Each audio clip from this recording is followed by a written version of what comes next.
Sit down, Jan. Right. Okay. I'd like to call the Board of Education meeting to order at 6:30. Secretary, please call the roll. Davalos. Present. Mellon. Here. Burnett. Here. Estrelli. Here. Wellington. Here. Yaffe here. Vogt here. Okay. Citizen comments. We do have someone who would like to comment this evening, so I just have a quick little input for you guys. The Board of Education welcomes citizen input. Citizens are reminded to limit their comments to 3 minutes, and also that matters regarding employees or confidential student matters will not be allowed, nor will the board respond. Okay, I have Ms. Fiore.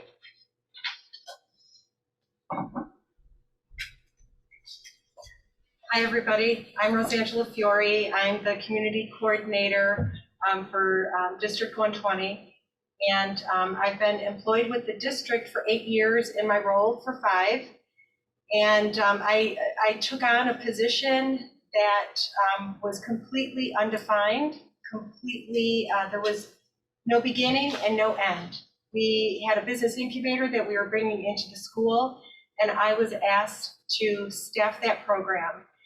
From the time that that happened, I staffed the business incubator program. I staffed our internship program. I created job fairs. I created an annual Hispanic Heritage career panel, an annual law panel. I provide subject matter experts for any teacher that requests a professional in their classroom. And with that, we have connected our school to the community. We have built a bridge from outside of the school to inside of the school.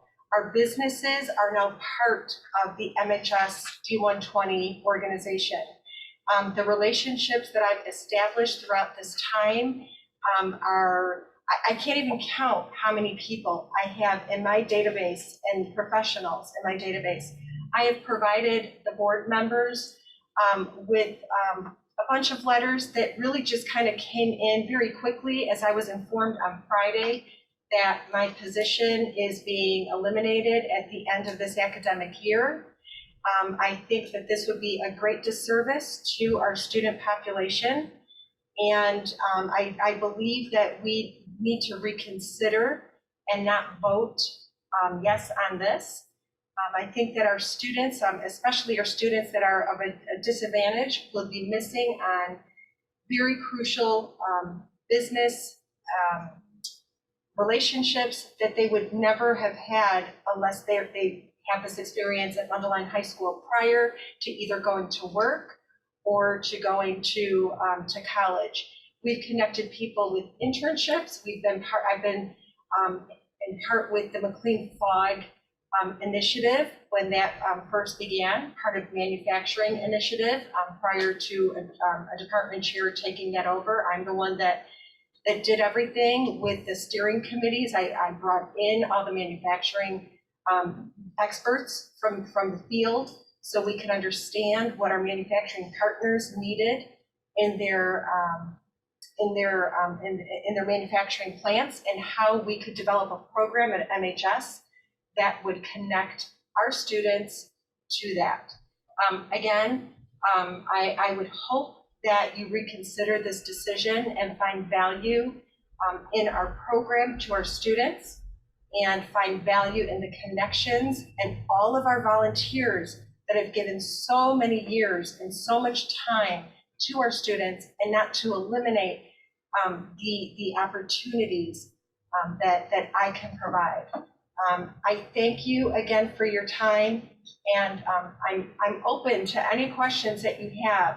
I'm not comfortable, like generally in this setting, to talk on a personal level, but this hit home really bad.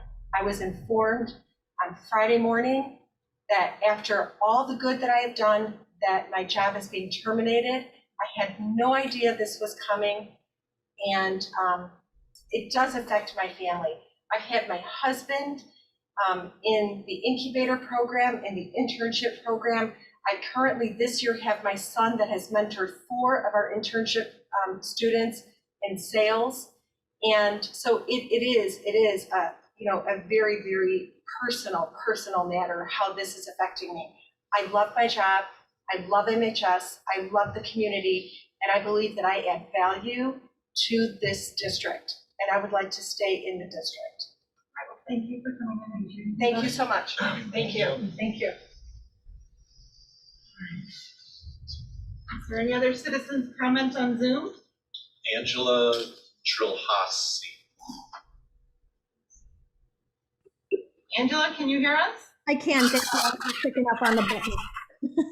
Can you hear me? We can hear you just fine. We do ask that you keep your comments to 3 minutes. Thank you. No worries at all. I did send in a letter, but I just wanted to speak also on Mrs. Fiore's behalf. I have been part of the incubator program since it started, and a great part of that is because of the work that Mrs. Fiore has done in getting us involved. My husband and I have donated over $30,000 to the incubator program because we believe in it so strongly. I've been a mentor and a coach in the incubator program as well. And so I was hoping, I understand that there are expense issues, and there are never any easy choices to make on those. I understand that this is a situation that won't end till the end of the academic year, so I'm just asking that you maybe work with Mrs. Fiore to get creative on other ways that maybe she would be able to bring in more money that would be able to justify the position.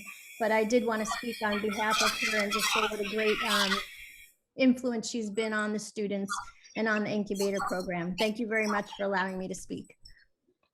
Thank you for your comments. Thank you. Anyone else on No, that is all. Zoom? Okay.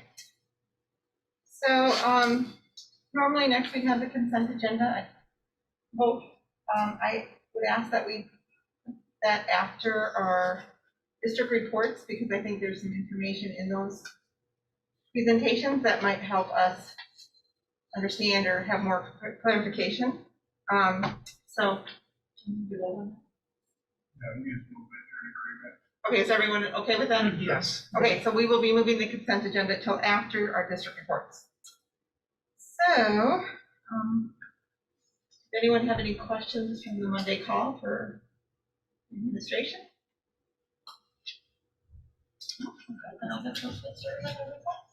First up, district reports then, Dr. Carl. Carl, hold me up, but Andy's got to go up first to start off, give us kind of an overview of where we are budget wise.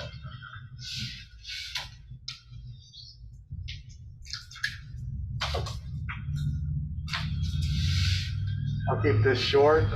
Normally at this time of year, we do always do staffing at this time of year, and it's the very first part of the budget process really for us, which we do every single year.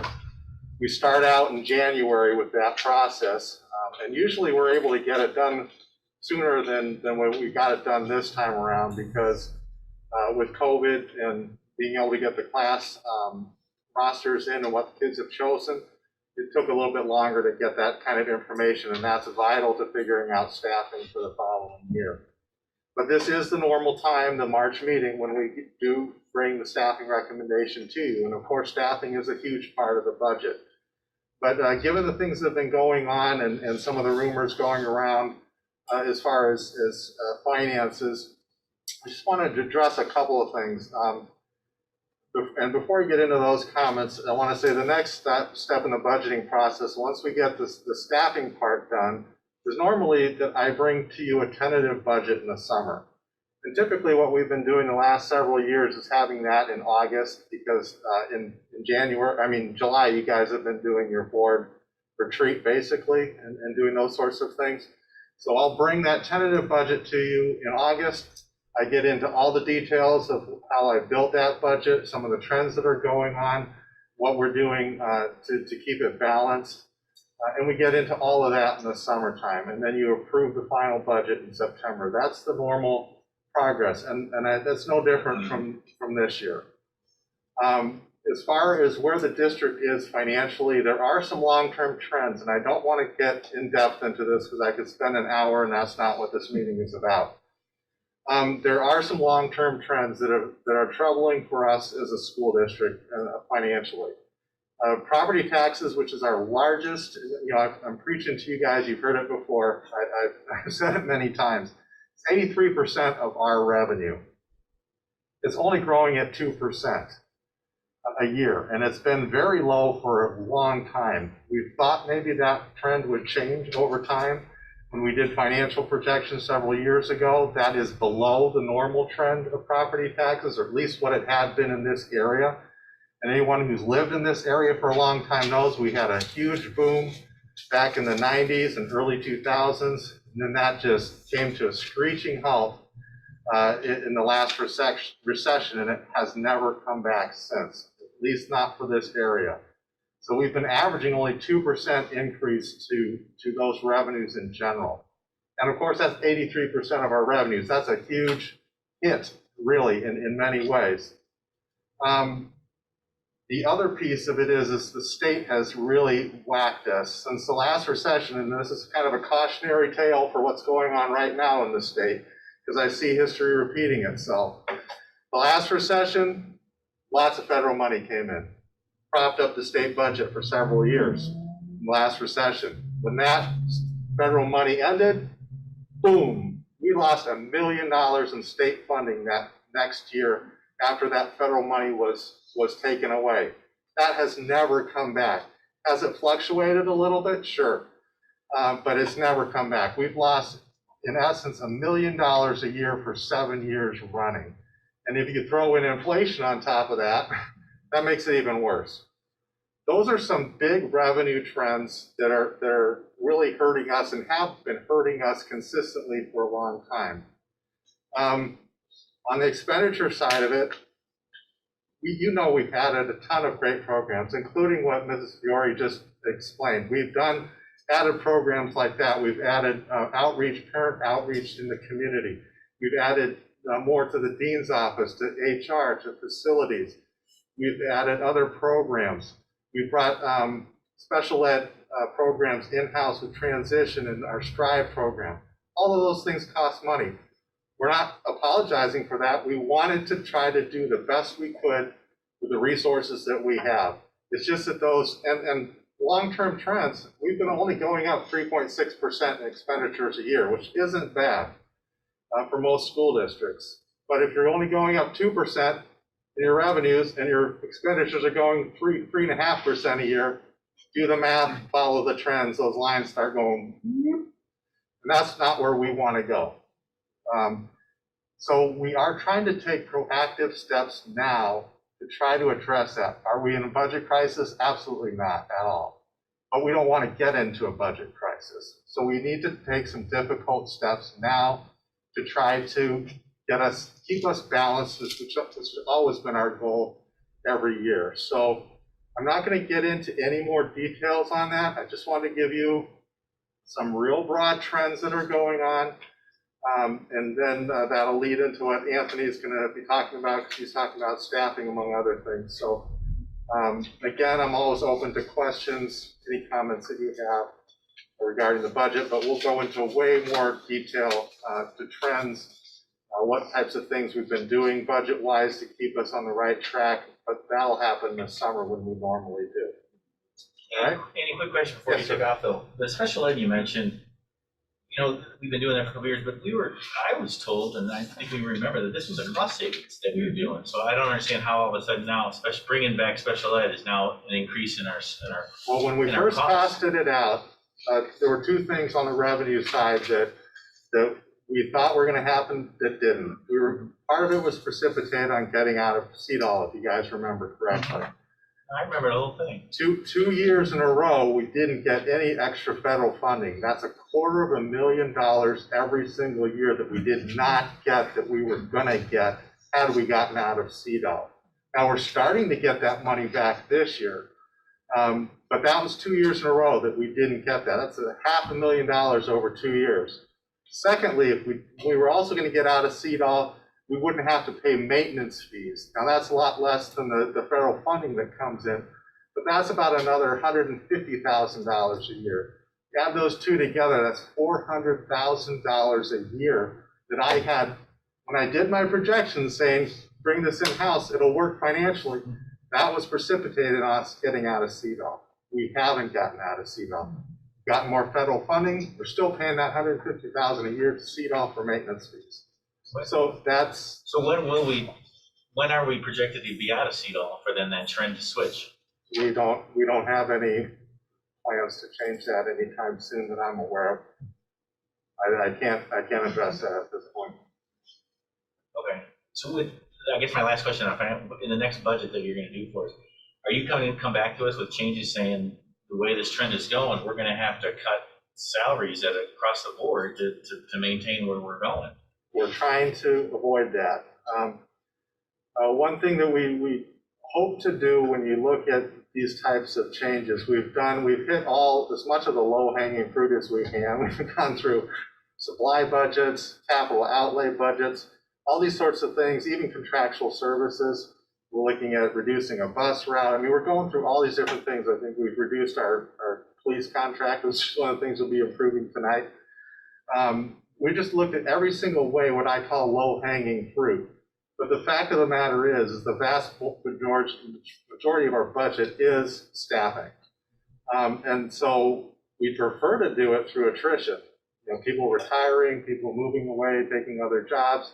That just isn't happening at the rate that we need it to happen to be able to have the flexibility. It's a very unfortunate thing. We hate to be in that situation, but that unfortunately is where we're at. We'll see more retirements, I think, coming down the pike. We just see that there's some that are in the pipeline that we know about already. There probably will be more just because we know the age of some of our employees and just informal discussions with some of them. Those will help us out in future years for sure. Some of the property development that's gone on in the district, hopefully that'll help us. We're getting that new Medline facility in. That'll hit our property taxes. Hopefully more developments like that will occur. That will absolutely help on the property tax end of it. But again, we can't depend on things that we don't know for sure are going to happen at this point. So we have to take steps to keep ourselves in a balanced situation until those things happen, and we can say, okay, now we know that development's coming. We know X amount of revenue is going to come in. That gives us some real numbers to work with. That helps answer your question. Sure. Any other questions? Doctor. Good evening. As Andy mentioned, it is March, and this is typically when I come to you and provide you with our annual staffing for the coming school year, so that you have an understanding of what our moves are and with some of the pressures that we've encountered up to this point. So one thing I want to just relate to you, some information that's come across. This year we have the last of our small graduating classes. We have 413 students in our senior class, and they will be replaced by just under 600 incoming freshmen. So that's an increase of about 175 additional students for this coming year. That is going to be the first of several large classes from our 8th grade feeders. So that number will remain that way for the next several years as well. So that is one of the pressures that we encounter. And so certainly what we saw in our staffing numbers, in our course selection numbers, which drive our staffing numbers, is that we saw a lot of required courses and freshman-heavy electives being chosen. There were some areas where students did not choose courses. And so in that regard, we had some places where we had more FTE, full-time teaching equivalents, than we had students choosing courses. So we'll get a little bit more specific. But some other generals before we start too. This was a year of COVID. We're on our first year anniversary, and this was the hardest year that we've ever had in terms of getting students to sign up for the courses. They're not all with us. And so it was very difficult to communicate and to ensure that we had a clear communication of what we were expecting from them and what they wanted from courses, and making sure that we got that process done efficiently. It took a lot longer than it has in the past. It was not nearly as efficient as it has been when we were pre-COVID. So there's just some of those pressures that were going on during the school year. In wellness, we will have a retirement. Wellness is a required course for all students. And so that enrollment did not change for student choices. And so we will fill that retirement. That is advantageous for our coaching staff as well, as we typically will hire wellness teachers who coach at least one, if not two, sports, one of those being a head coach position. We have 4 coaching pressures for the coming year, at least two of which are head coach positions. So there's a good need there. Also, in wellness, we have a male-female instructor split for balance in terms of supervising students. And so we will maintain that split, that gender split, with that hire as well. In the other departments, those are all an example of where student selection caused a bubble in one area, but not in other areas, where other staff members, more senior staff members who are duly certified in multiple courses, may not have had as many course selections for their typical teaching load. And then were moved into other areas where they have a certificate to teach because of their seniority.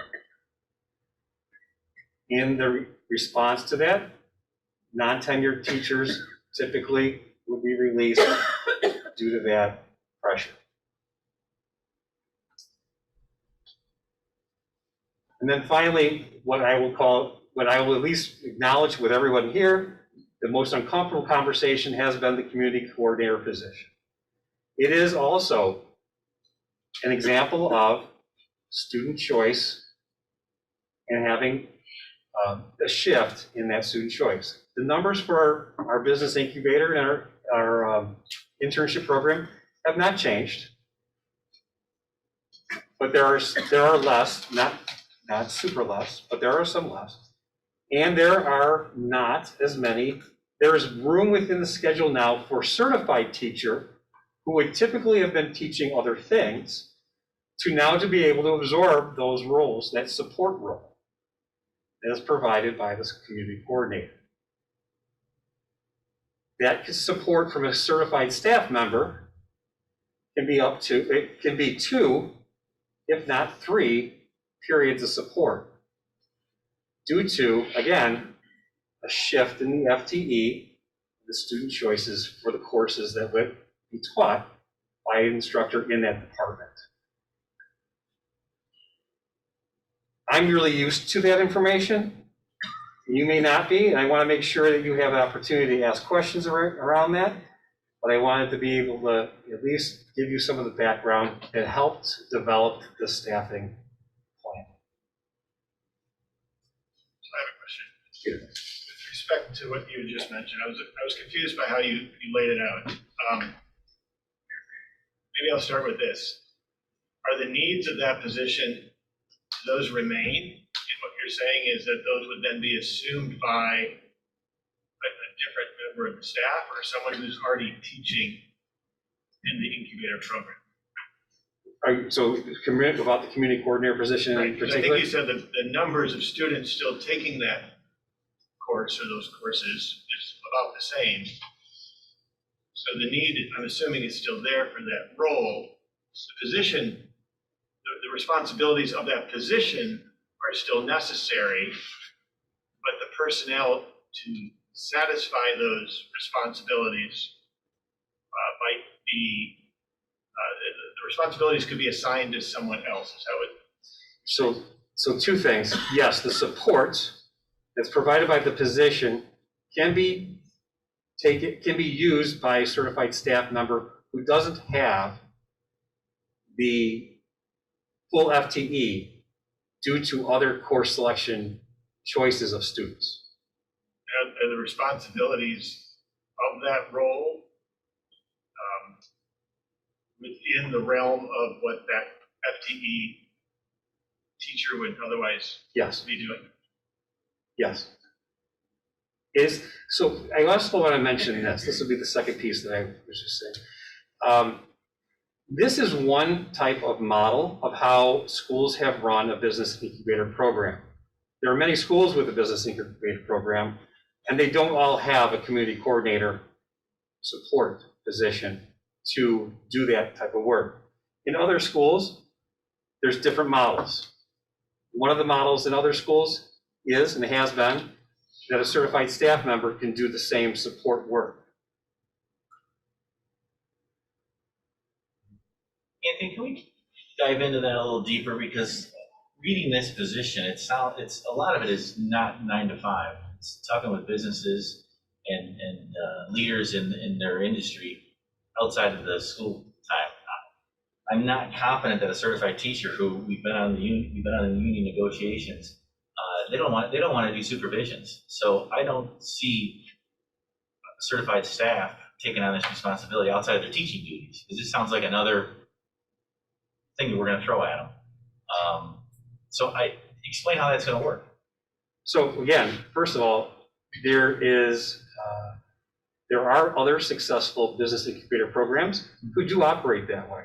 So it is not unusual or unexpected. There is a way there that we could learn from that. I want to make sure I answered all of your points there, Tom. But what happens 2 years from now when those larger student bodies come in, and then, it sounds like a temporary fix for a solution that's going to just come back to us, in a year or two, when those large freshmen become sophomore and juniors, and then it just doesn't, the puzzle's not fit. It's just not So again, to answer the first part of your question, it is a confidential position because there's no time restrictions when you are a confidential employee.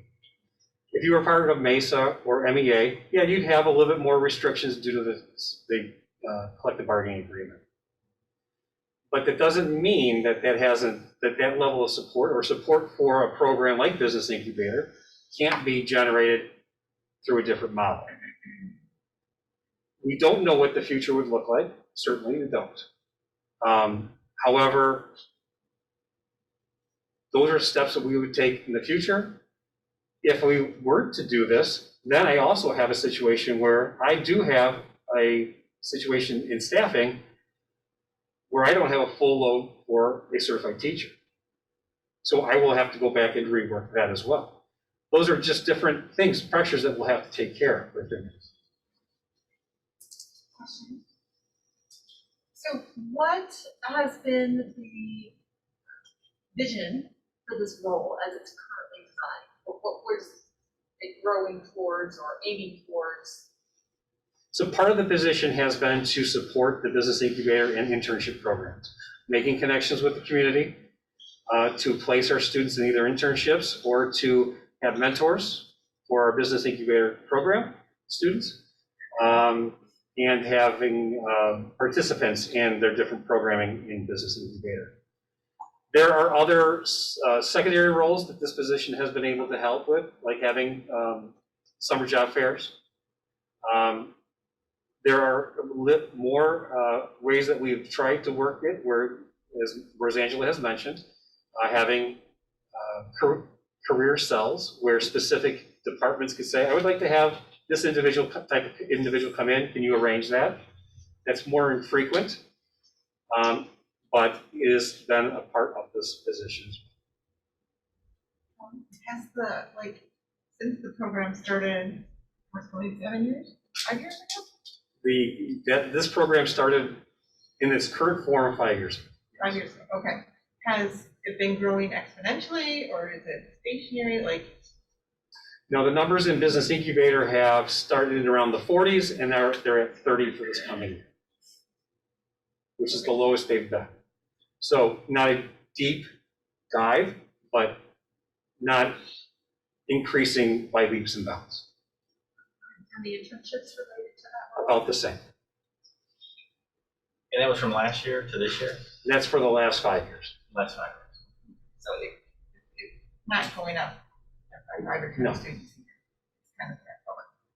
So is it accurate to say that because of long-term concerns about the rate of change in revenue and expenses, we are looking to work within constraints of FTE. And eliminating this position solves that this position and its current form has not been growing, and you have another teacher position that is not a complete job. It solves those problems for you. Correct. Correct.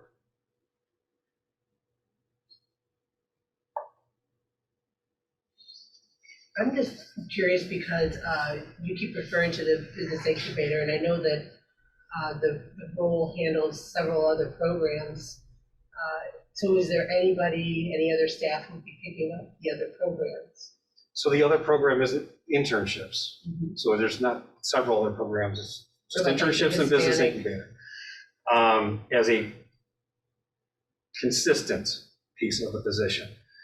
And the department chair for fine and applied arts would probably be doing some work in that regard. Would we be able to continue having career fairs in summer with that? With some of the things that position entails outside, would you be able to have a summer career fair, or would that? Those are things that we have to start working through to see if they could be reassigned to other personnel. Anthony, it sounded like you said there were two teachers that weren't quite full FTEs. Was there any consideration to keeping this position and eliminating a teacher? So I never said two. I mean, the numbers are down. There's so- always been just the one. Okay, it's so not a what are full. they at, like 0.8 or something? Forgive me, I don't have the exact numbers in front of me, but I believe it's 6/10. 6. We have how many FTE teachers? 109, 75? Somewhere in there. So like I'm looking at Andy 150. trying to, So we're solving between 157 and a half and 158. we're at margins. That's kind of where we are. So what has been done over the past few years to support growth in the incubator program and the internship program and the summer fair? What have we been doing to market them, support the quality or value of them to the current participants and draw other participants? So let's start with the summer job fair, which is just an event where we're bringing in local employers who are looking for summer employment from high school students. That has grown because it's a great way for a community employer to get direct contact with high school students. And it's consistent. Where the business incubator as well has regulars, and then it has holes where we've had to work to fill those and bring in new people. That's continuous, and that's not unexpected. But it's had a full component of people over the years. I wouldn't say it was ever lacking in terms of service, in terms of the need of the types of people that we would need for the business. And then for internships, again, always working for that desire of what that student is interested in for an internship. And I don't think we've ever had a lack of ability to provide them something close to, I mean, there's, sometimes a student might say, I really want to be a nuclear scientist. Can you find me a nuclear scientist to shape? Well, maybe not, but we can find you somebody who works with this realm that's a little closer. It gives them an experience, but it may not be the exact. So again, we've never not filled an internship for students. Anthony, just to have a full picture on it, the two main scenarios we're obviously talking about are if we eliminated that position, and if we did not, then we would have a FTE situation. We would just go back and rework it. Are there any other scenarios involving this whole situation that we would have to take a look at, were we not to eliminate that position? Out of the rest of these things on this Yeah, are list? there any other scenarios that would come into play? That would become scenarios See, like if we other went a different program cuts direction or on other this. Right, like other if, aspects to remove in order Right. to maintain. right. So, let me make sure I understand your question. In any of these other scenarios, is there other plays that could have happened instead of eventually these positions not being filled? Right, just so we know if there was any other situations that could potentially have to be addressed. In all the other situations no, that would not be. These individuals were all non-tenured teachers. Gotcha. Can you give me those numbers again, or give us the numbers again, the freshmen and seniors, we're going by. So we have 413 graduating seniors, hopefully, 413? 413, and we have just under 600 incoming freshmen. That is a significant increase. About 175 students. And so,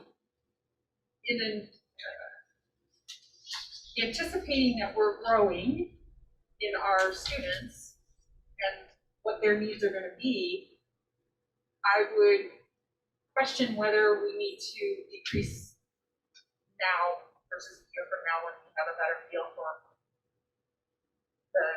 what selections they're gonna have.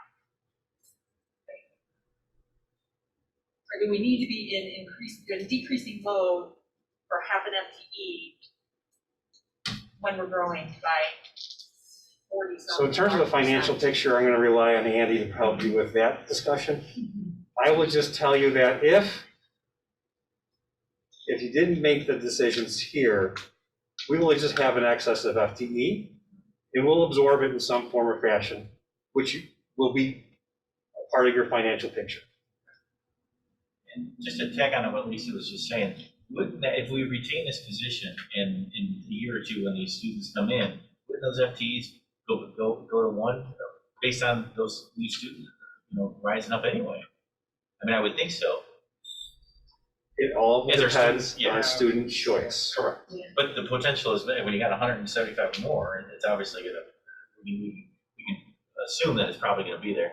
One last question though, But I will note, in 5 years, we have not grown. well, not 5 years, but In 5 years in the business incubator, we have not grown.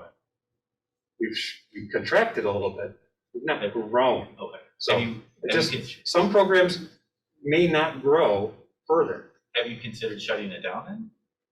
There's not a need to shut it down. There's still student interest there, which we can support.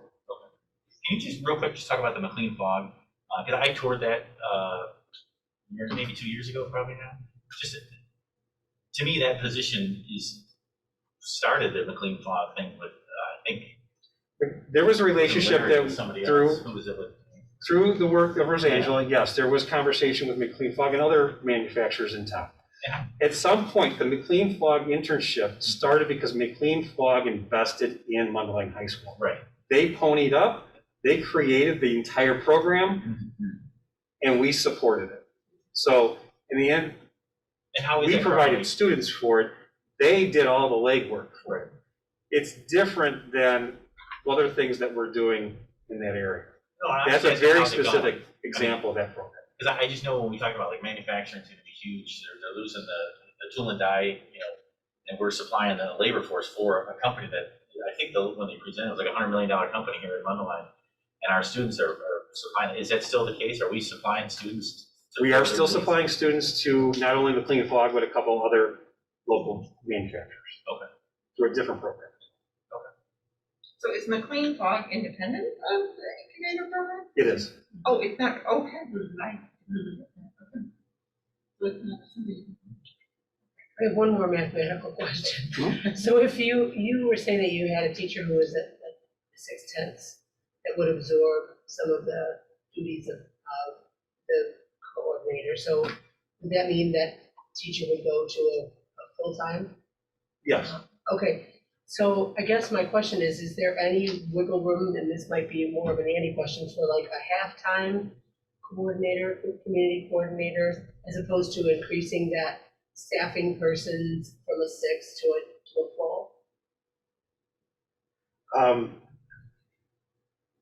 That's possible. Okay. I don't know if it's advisable, but it's possible, in the sense that you'd have two people doing two halves. It doesn't necessarily make sense, where you'd want one person to do a lot of the work.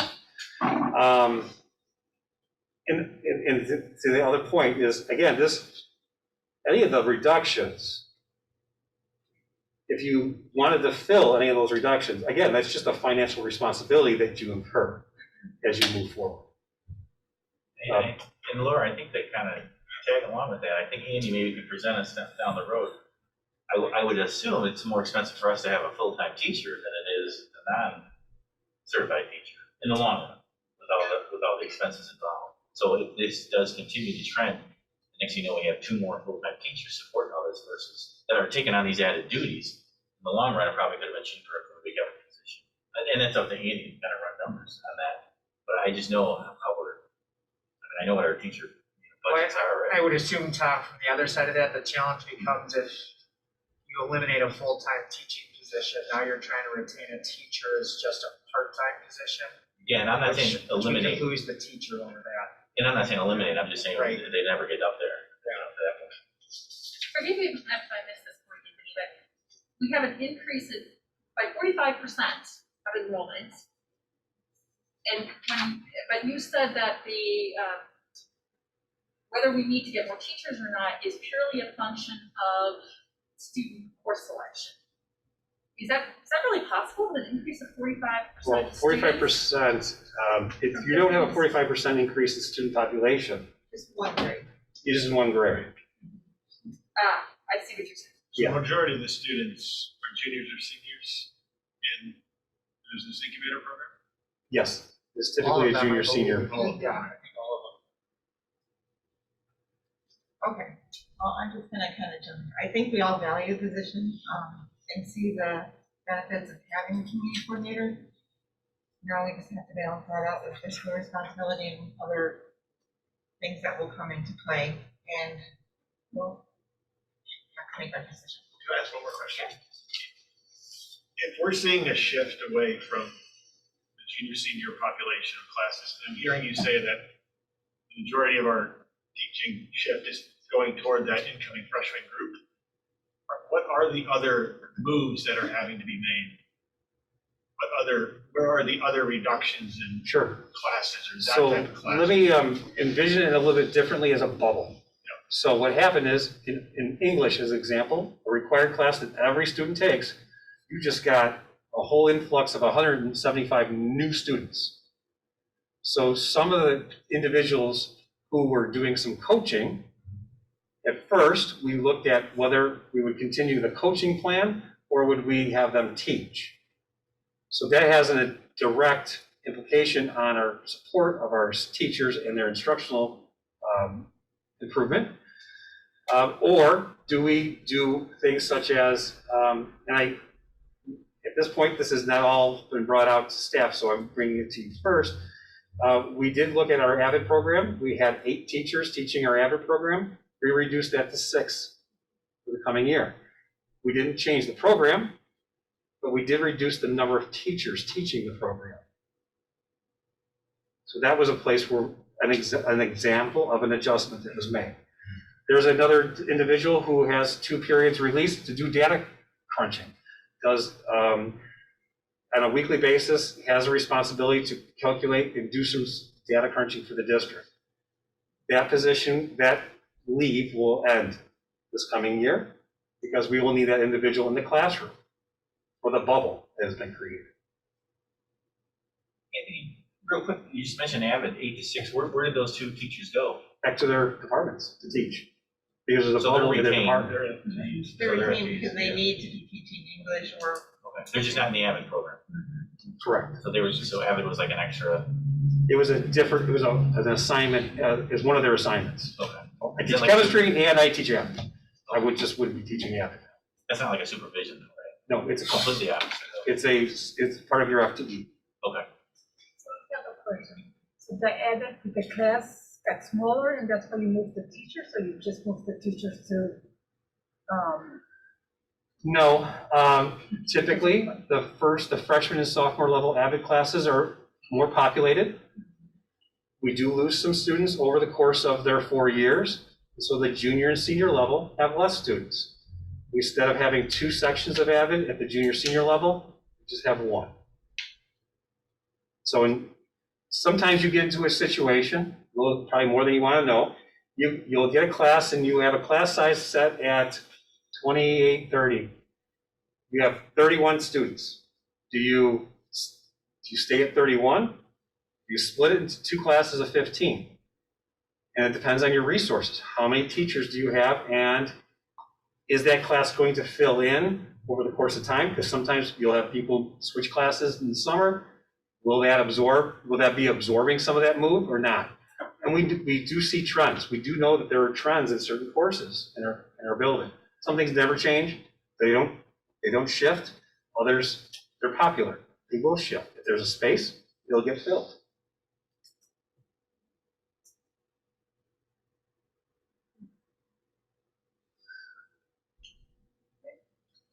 Any other questions for?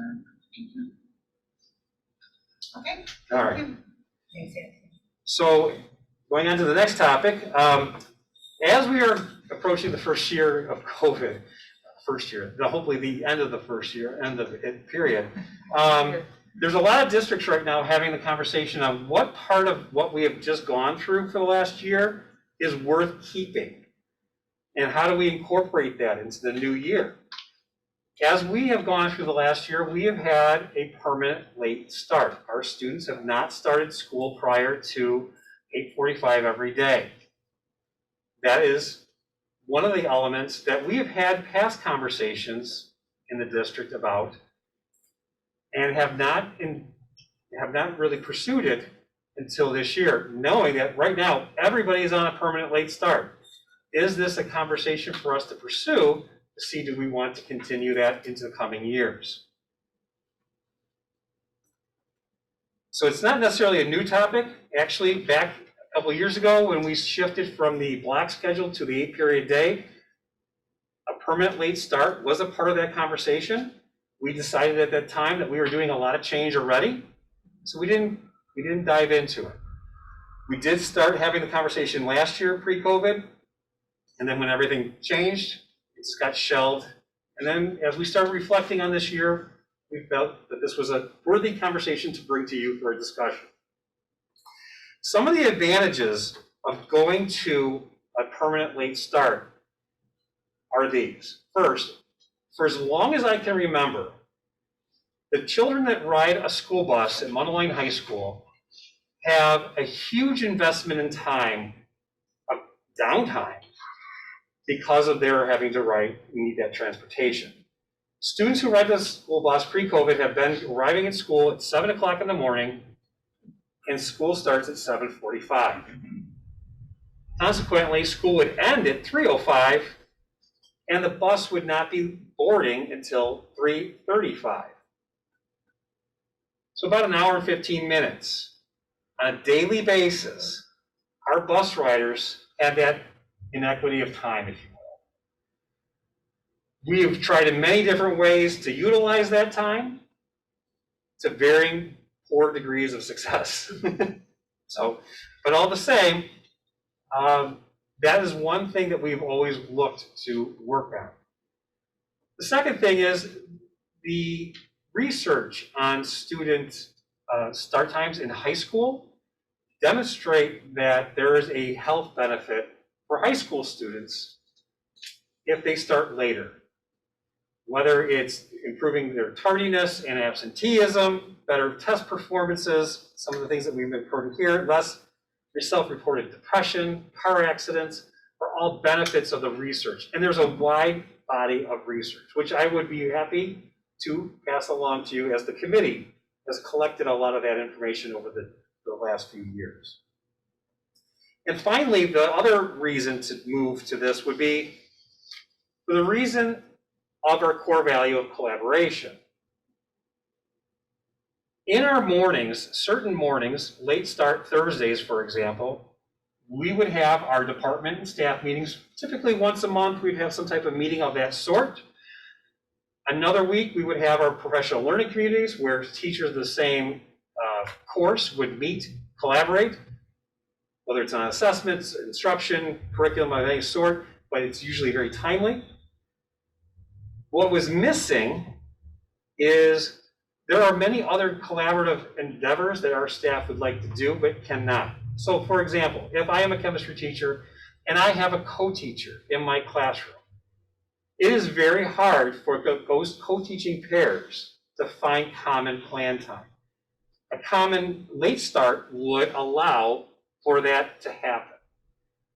Due to the fact that my co-teacher might have a different lunch, which is a duty-free lunch, by the way, but if I really was pressured, not pressured, but if I felt the need, I would work with my colleague over my lunch just to make sure that happened, or I would not have the same planning period, and so I wouldn't have that time to collaborate with them. This allows, having a late start every day would allow for that opportunity for any cross-curricular or necessary collaboration amongst staff members, which is just another piece of collaboration that we don't currently have. It does allow professional learning teams to meet more often if they wish, to have more conversation with colleagues along the way, but that is one of the other reasons why we're interested in this discussion. To help you picture what this proposal looks like, I have some draft information. So none of this is set in stone at all. But moving forward, to help you conceptualize what this would look like, I'm trying to give you some definition to it. So the bus would drop off students at 8:30, and school would start at 8:40, substantially cutting down that idle time for any type of bus, any of our bus riders. 8th period would end at 3:20, and the bus would pick them up at 3:25. Now, I just told you before, our students wouldn't be picked up until 3:35, so that'll be a little note there. You're going to want to hear why that number is different. Our certified staff start time would still remain at 7:25 and end at 3:25. That's at this point, that's what we're looking at. But there are some support areas within our building where they are staffed by classified instructional aides, such as our math lab, our media center, our language lab, or I'm sorry, our literacy lab. Those spaces, students go for extra assistance before school and after school. So we may have to look at student patterns and see how we would shift those shifts, those time shifts, so that those individuals can support students as necessary. Class periods would go from 50 minutes to 45 minutes. Second period, we always do our announcements. We typically will do some special things such as state walks at that time. That would happen usually during second period too. So there's just some, again, some ideas. I'm going to give you a fuller picture. This is what the schedule would look like if you had all periods in a row. You probably are looking at this and saying, well, if you're cutting 5 minutes each day, each period, each day, that's a lot of loss of instructional time. I'm going to say to you now, as I'm foreshadowing for you right now, that when we get to the next couple of slides, you're going to see how we've actually recouped a good amount of that time. Go to the next slide. So some of the things that we're going to have to address in this is that we would drop our half-day schedule. Our half-day schedule is used when we're doing professional development in the afternoon. So we end school early, teachers take lunch, and then we do about 2 hours of professional development in the afternoon. With the permanent late start, we can do that in the mornings. As long as we schedule it out, people will know when it's going to be, we can have a very predictable schedule of that.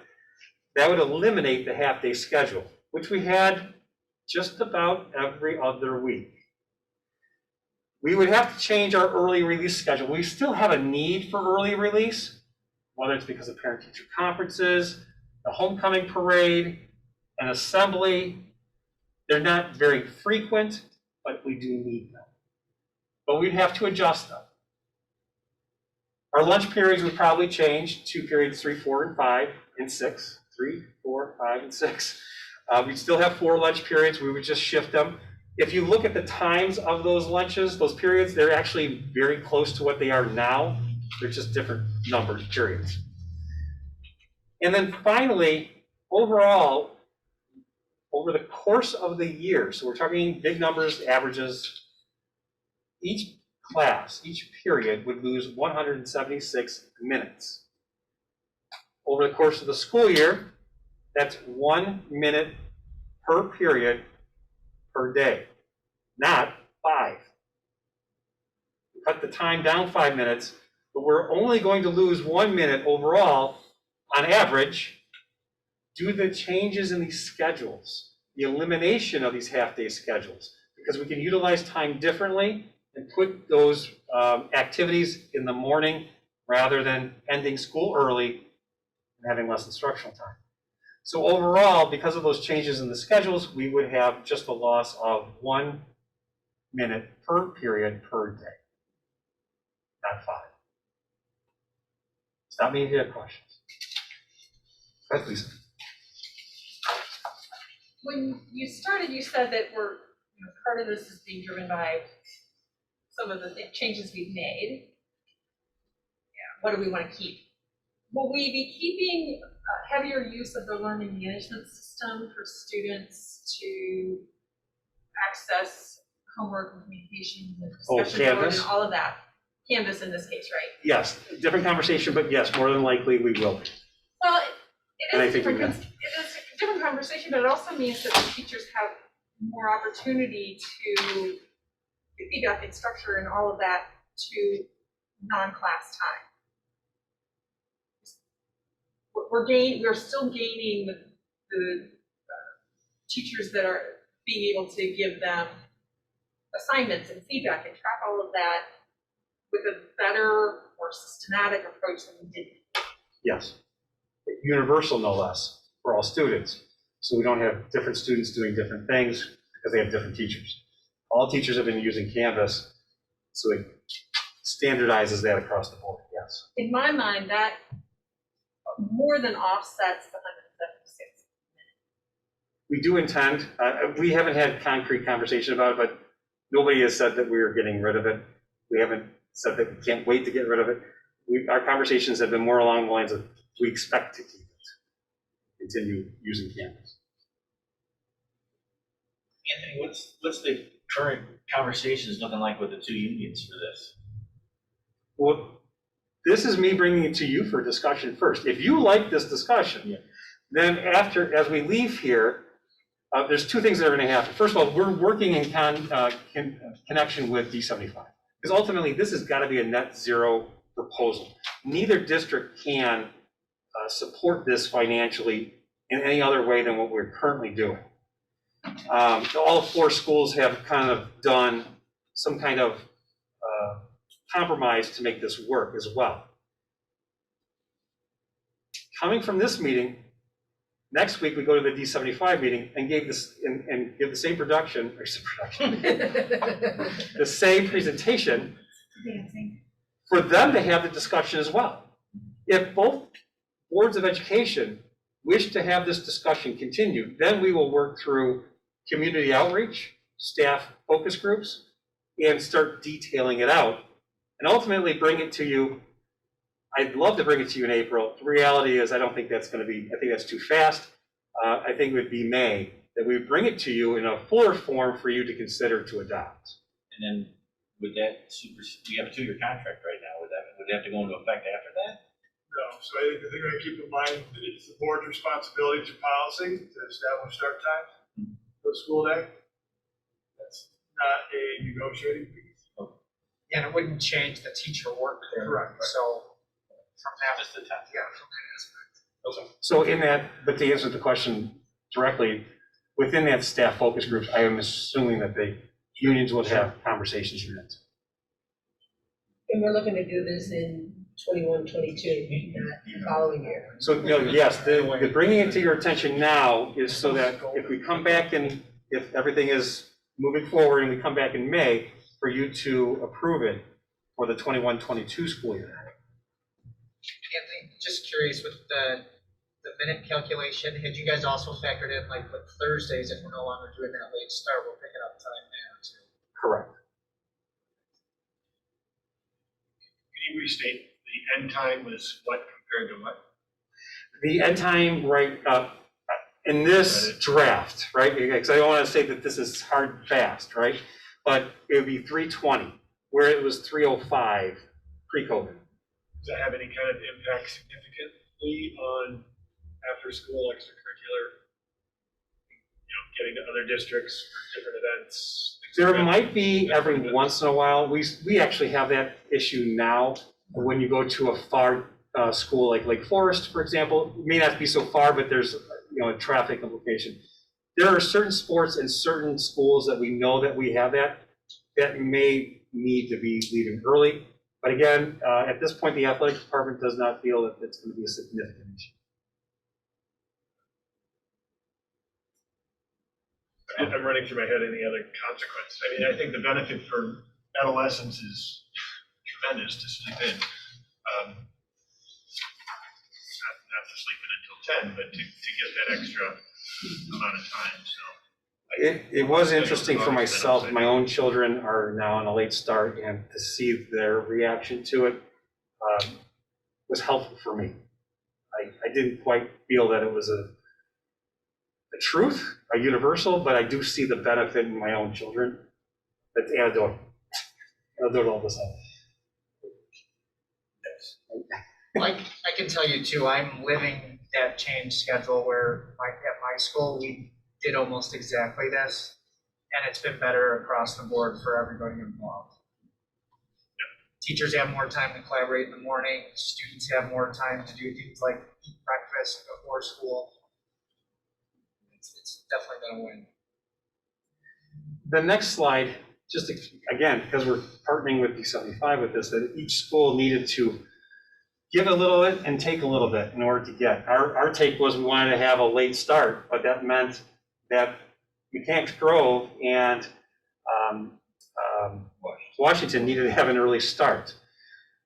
We need to have, because we need to have a full hour between the drop off at Mechanics Grove and Washington to the drop off at Mundelein. That's because of our geographical size, right? So those buses, after they're used at D75 at those schools, they go out to our students, they pick them up, and we have a large geographical area, larger than D75. Whereas Sandburg would have the same start time as we would, I believe. Close. But you're actually 45 minutes difference because, again, they're D75, so their boundaries are, again, not as large as 20s. So the shared buses don't have to travel as far before they pick up all the Sandburg students and bring them to Sandburg. So again, if you go to the next slide. So these are just draft times. All the principals have worked on this with Andy and T. And so this is a draft at this point, but if it were to go on further after the board's discussion, then those are things that the staff of those different buildings would have more conversation. And obviously the parents of those different schools would have to have an opportunity to talk about it. And again, because I'm Mark Pilot, I'm the principal at Sandburg. Just so this is, we share parents. So this is just a draft, as Dr. Kroll had mentioned.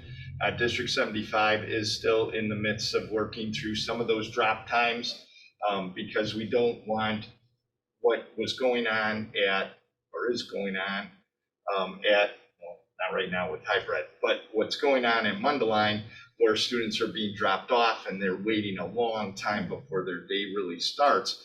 And as Dr. Kroll said, we can all figure out things to do, but is that the most purposeful use of their time? And as the students get younger and younger, as they lose their independence, we don't want to inadvertently put another school in that position. So we are figuring out those times. So those will probably inch closer to those start times. But I think what we're here to tell you between the two districts with the shared services that we've embarked on is we believe we can make this work, so you guys are the first board to see this. It's the first step that the principals and Dr. Myers and Andy and T. Ferrier, the business manager in District 75, said we need to take, and so District 75 board will hear this next Tuesday, and if it's approved, then we'll we'll go forward with kind of putting all the nuts and bolts together, and we're excited. We're excited to partner because it's good for all the kids. So with that, it's your discussion. Where would you like us to go from here? I personally see the benefit in my own kids who are at the high school. Part of the reason they didn't want to go back to hybrid was they wanted to go in person because to start time was so much earlier. They really enjoyed with the transportation time involved. That late start, I think, would benefit our students. So I would be in favor of pursuing this.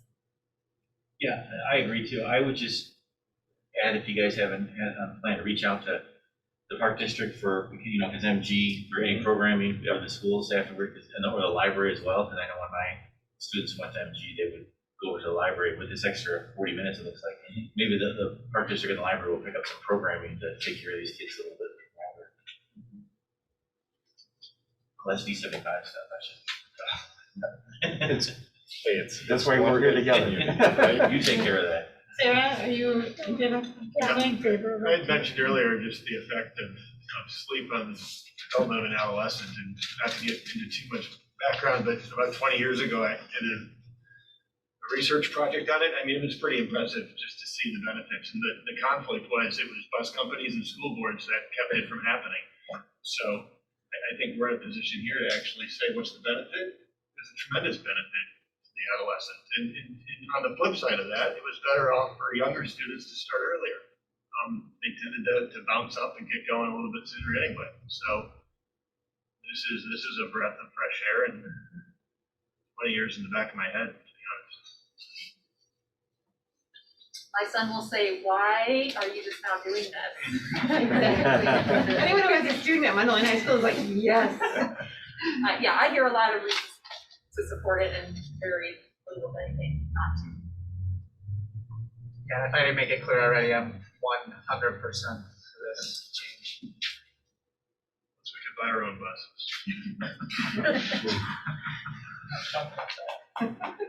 All right, well, I think, gentlemen, I think you have your direction on that one. Thank you very much. Good luck next week at your board meeting. Thank you.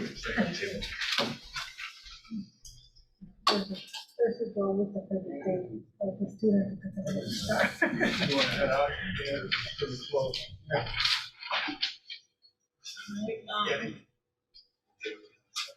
Yeah, you have next, you've got the business stuff, CRS. Thank you, gentlemen.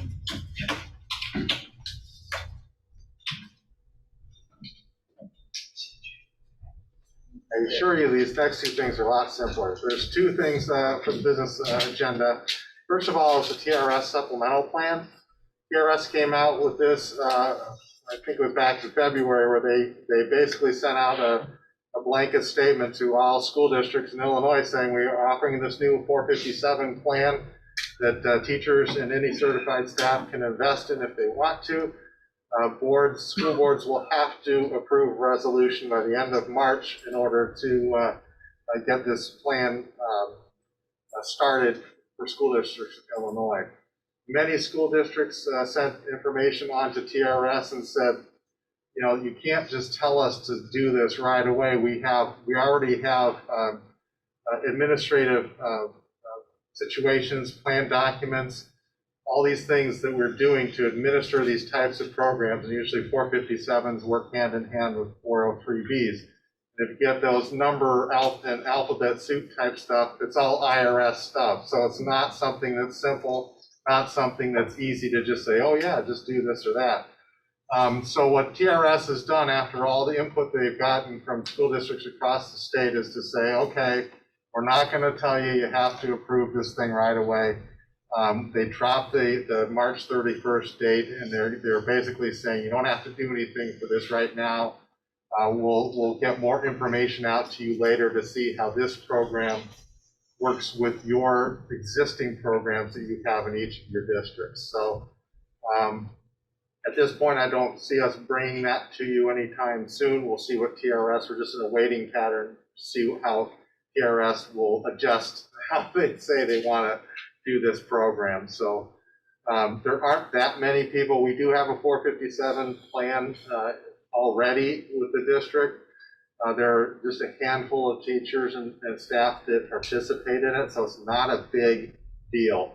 This would just, if you did end up eventually approving this, it would just give people one more option to invest money in for 457 plan. But we're not doing that. I'm not recommending that to the board at this point. Any questions on that?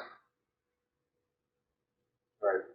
The second one is the Mundelein Police Department contract. It's actually with the Village of Mundelein. We've always had an SRO officer here, well, for quite some time, as long as I've been here, and I know it's been for many years before that, because all my kids went to Mundelein High School, and there's always been a police officer. It's been a great relationship with the village. We've got a lot of value from that. We're looking at a 4-year extension on that contract. Currently, we pay $97,000 a year. We'll go up $2,000 a year with this contract. So, you know, at around $100,000, that's about a 2% increase a year for the next 4 years. So we're recommending that you approve that contract extension tonight. Any questions on that? All right, that's it. Yes. So, so the contract, do we pay the entire cost of the officer, or is it split between the police department? Typically, I think it's what, 130 is what a police officer usually makes, and we're paying a portion of that officer's salary and benefits. Okay. And is there still a time limit? The officer can only be here 4 years and then Yes. we switch officers? Or I just didn't know if everyone. Okay. Unless something changes in that officer's life or whatever, we may have to change that, but typically, yes, that's true. Okay. We identified an error in the contract that, for instance, 2-year contract instead of 4-year contract. So when we vote tonight, are we voting on what was in what sits in the board book, or are we voting on the corrected I got it. version? You're voting on the corrected version. Everything's the same. We changed the term to 4 years. There's also the identification of pronouns, so he and she are listed, the officers. We're gonna have it for 4 years, and might as well be right. You got it. All right, thank you. Any other questions?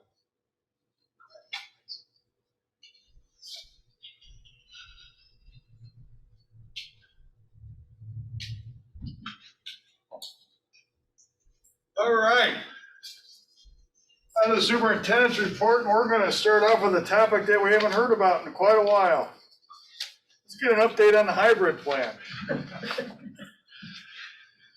So, purpose is kind of give you a status update for where we're at.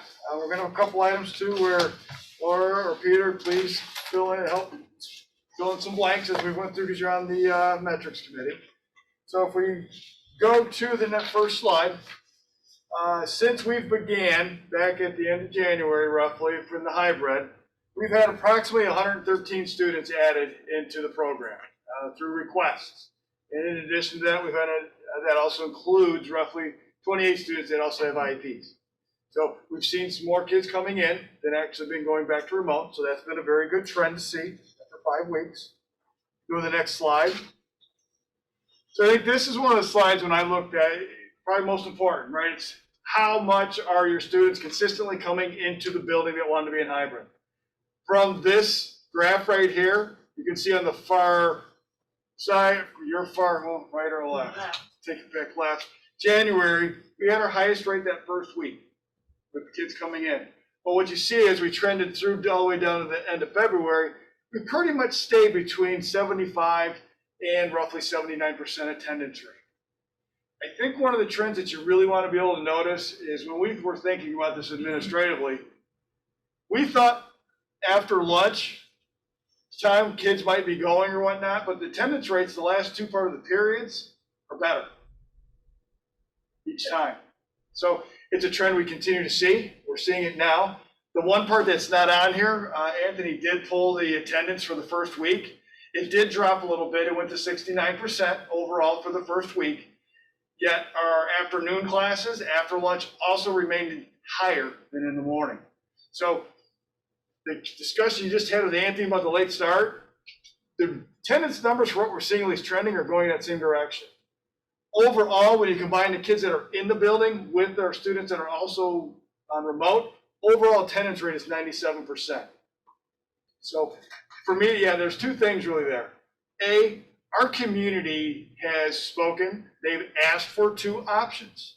And I think what we are able to do is provide them two solid options, where if you want your child to show up and be in the building, you can. And if you want to be in remote, you also can. I think for our kids that are in hybrid right now, this first week, where we're in the second week of full attendance, they still have that option where if some of them are going back, they're still going to class.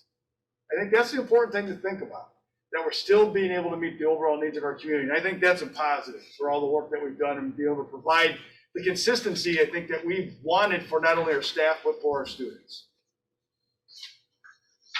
Next slide, please. Here is some data on our mitigation strategies that are being implemented.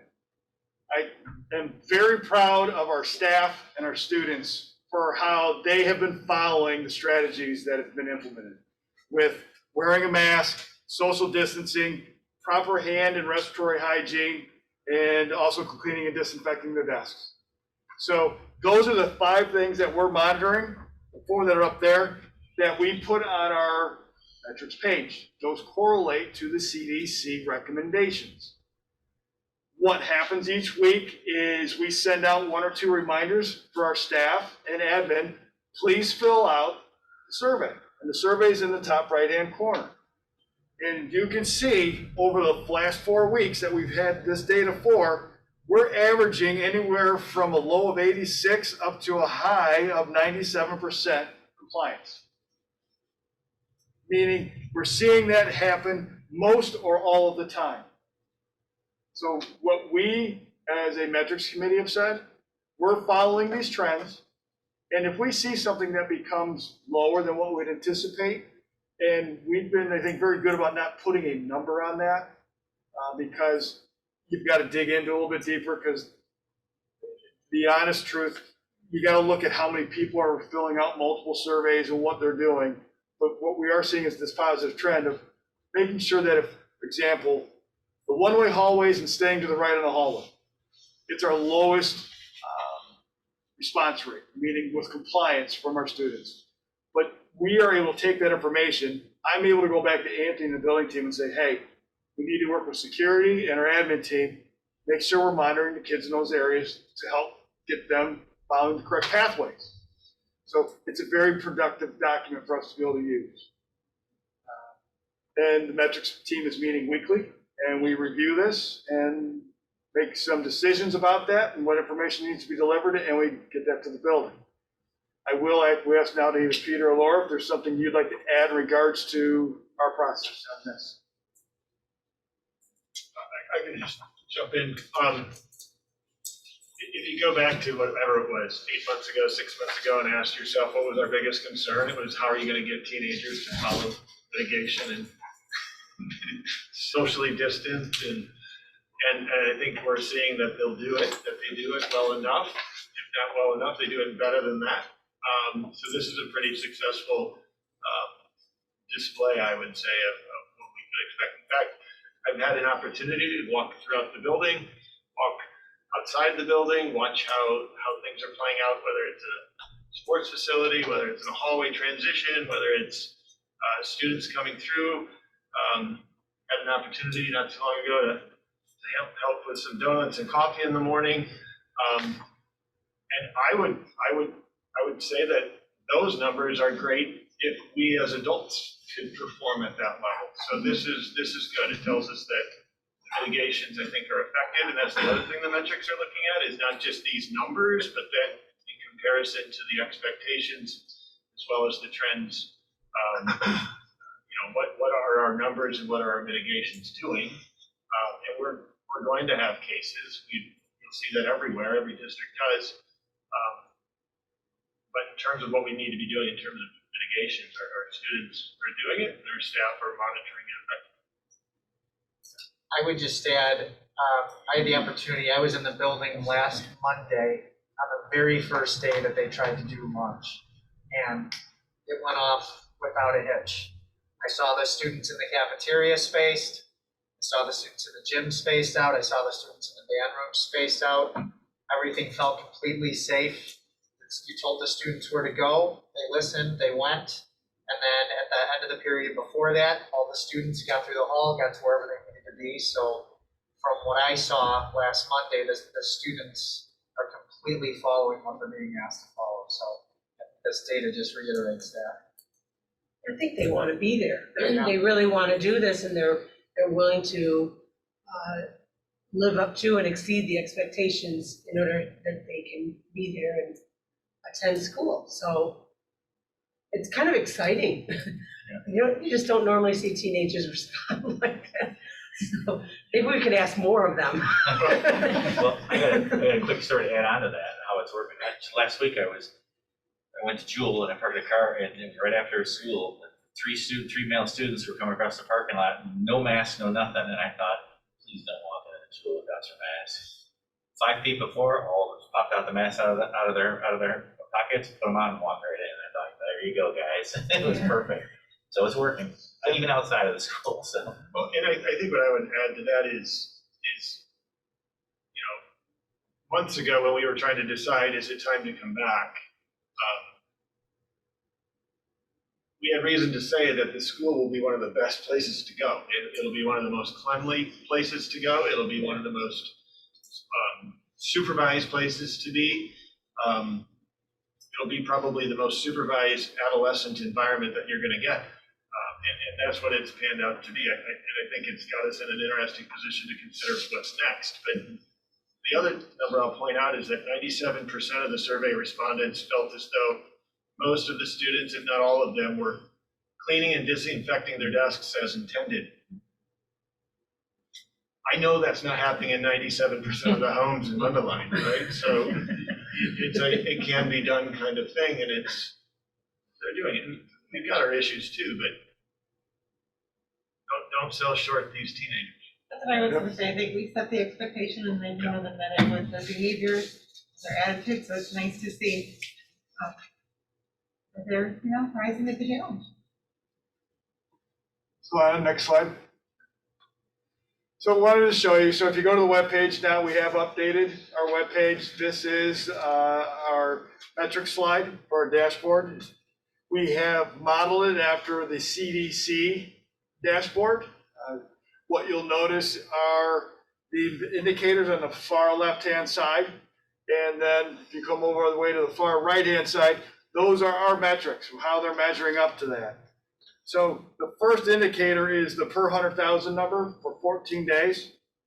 When you go across the top of the indicators, it goes from lowest to highest risk. Right now, the metric for the communities that District 120 serves is at 252 per 100,000, and that's as of 3/2. So that does tell you it's over the 200 mark, which puts you at the highest transmission rate. Then if you go down to the next level, that is the positivity rate. And when you look at that and you go across Mundelein zip codes are just over 5%, which puts our indicator at the moderate level. That previous slide you just saw with the mitigations being implemented, that's where we're implementing this one, that next slide in the indicators. So right here, where we put that at lower risk. So you might ask, why did we put that at lower risk? Because when you read that descriptor, it says correctly but inconsistently. So because we felt we weren't at a higher enough percentage in all those different categories, we felt more comfortable saying it was inconsistent at times, which would be an accurate statement in our opinion as a committee. We didn't feel comfortable saying it was happening correctly and consistently, which for us meant a greater level of return on those percentages on the people. And then the very bottom indicator on the far left is the per 100,000 for 7 days. And what you'll see there is it looks for that trend to be going down to be at a lower risk. So at the time that this dashboard was created, it was decreasing at more than 10% per day at 16.8%. I do know in recent trends, we've seen a little bit of an increase on the per 100,000 rate, but that's been roughly 2% a day that's increased. So a little bit higher, but not too much. But I think what's really important, and Peter referenced before, when we think back to August, and we were concerned with going back into the building when the levels were below 50. And now that we've seen over a 5-week period, even when we're at the highest risk level, we are able to maintain an educational environment where people are able to actually do their work and be in the building successfully. That it can be done. So we are very well prepared. I think we've shown how we can do it. And the metrics there will be for our community to see what's going on too, because it's not always easy to navigate other websites. So hopefully they are using ours. Hey, Kevin, do you have a sense of staff anxiety level has shot down considerably? Overall, I mean, it varies. I think right now the biggest challenge, Tom, is we need to get some stability established for the staff. I think more with the schedule. I think when I walk around the building, you do still see some staff, they've got more items around their desks and have things taped out, being precautious, rightfully so. And other times it varies where you're walking down the hall and staff are walking and talking and stuff. So you're seeing that balance, I think, come back. I think the best way to answer it, we are learning to live within the pandemic. Good. Kevin, I know because of HIPAA, we can't get the exact numbers, but do you have a fairly good idea if the people that want to be vaccinated are getting that opportunity? I know we can't get the numbers. Right. But So here's what I could share. We had an opportunity to pair up with another school district to get the vaccinations for any staff that had not received their first dose. I sent the email out with a survey to District 120 and to District 75 saying, if you have not received your first vaccination and you want it, fill this out and we'll get that put together. I received a total of 9 individuals that said they expressed some kind of interest out of roughly 670 staff. And then as we work through that this week, the actual number of staff that are actually going to go or could have participated, what? So that means one of two things. Either the people that want a vaccination have already received it, or they don't want the vaccination. So it's looking good. Yeah. So the last slide then, we do monitor the number of cases that relate to COVID for our students and staff, whether or not they've been due to symptoms or due to direct contact. The far right-hand column is since we've been back in school, the number of cases. What the takeaway from here would be, A, cases are not taking place within our school building. Shane, you can correct me wherever you need to. And the one part I'd look at is in the middle, the week of 2/22 for our students, the number 37. That is higher than what we've had. The reason being that was related to 2 teams that we had, and it was out of an abundance of caution. And that was working with the Lake County Health Department. I will say the Lake County Health Department was on their game as my daughter was on one of those teams and you got the call right away. So the contact tracing is right there. So I think that, and then when you look at our staff numbers, again, very similar. The contact's not occurring while in the building. It's been proactive, what I say, people are calling in and letting us know so that we can address it. And when you look at it for the over 5 weeks roughly, total number of staff that have actually tested positive being 2. So again, much like we saw with the mitigation strategies for everybody, with our students, I think again with the numbers, still seeing the risk rates at the highest. If you balance that all out, we're still able to make things work and we're keeping the transmission pretty low. So these numbers did update just briefly, recently. That 37 dropped down to an 18. And despite it being up to a 37, the case count only went up 1 or 2, 3. So I think that's what we watch too with the metrics. It's okay if that number's high, what does that mean at the end of the week about cases? Because if that number's high, it was our kids who were quarantine, then it's starting to feel like potential of community spread or public setting spread or COVID outbreak, which is the big no box over there, and that's no remains no. So to see that number stay, and if you compare that to other districts, you'll see about 1 or 2 cases of diagnosed COVID in terms of the total positive cases on a kind of a weekly basis, 1 to 3. So there is that reality that you're going to have positive cases. Where they come from is what our mitigations are really trying to offset. And so far, to what degree you can call it a success, it seems to be successful. Okay, so that's it for the hybrid. Is there any other questions about the hybrid? I don't know if you've all seen the ISBE stipulations. I'm sure some of us were very excited that the social distance went down to 3 to 6 feet. And so I know we've all been thinking what's our next step. So I guess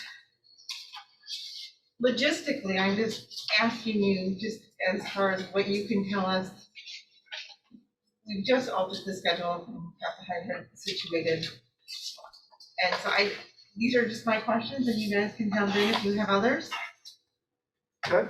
But have we gotten most of the students who want to come back in this schedule into the building?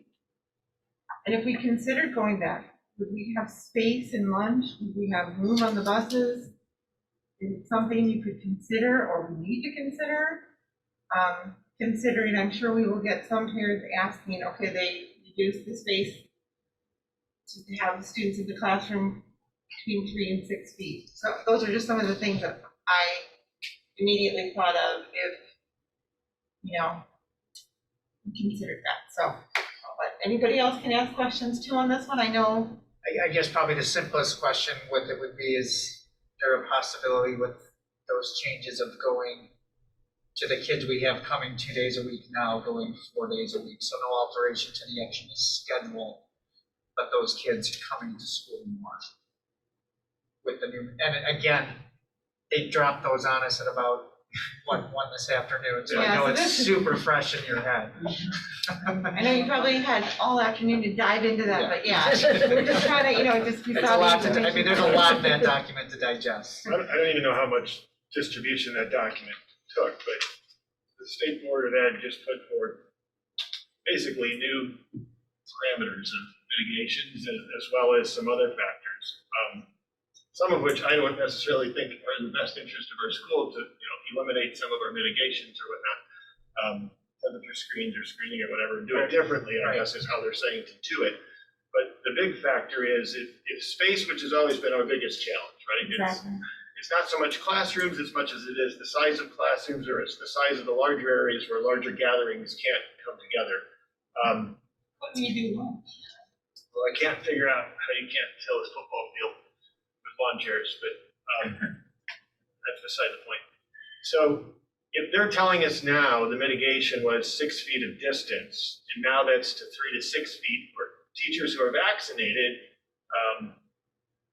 and students, then that to me means there's the potential of doubling, right? More space, the same amount of space, less distance, half distance, potentially more students. If you ask me, what's the best thing we could do for our students between now and the end of the school year is get them into school. It's always been the same answer, if you can do it safely. So I've had a chance to read it.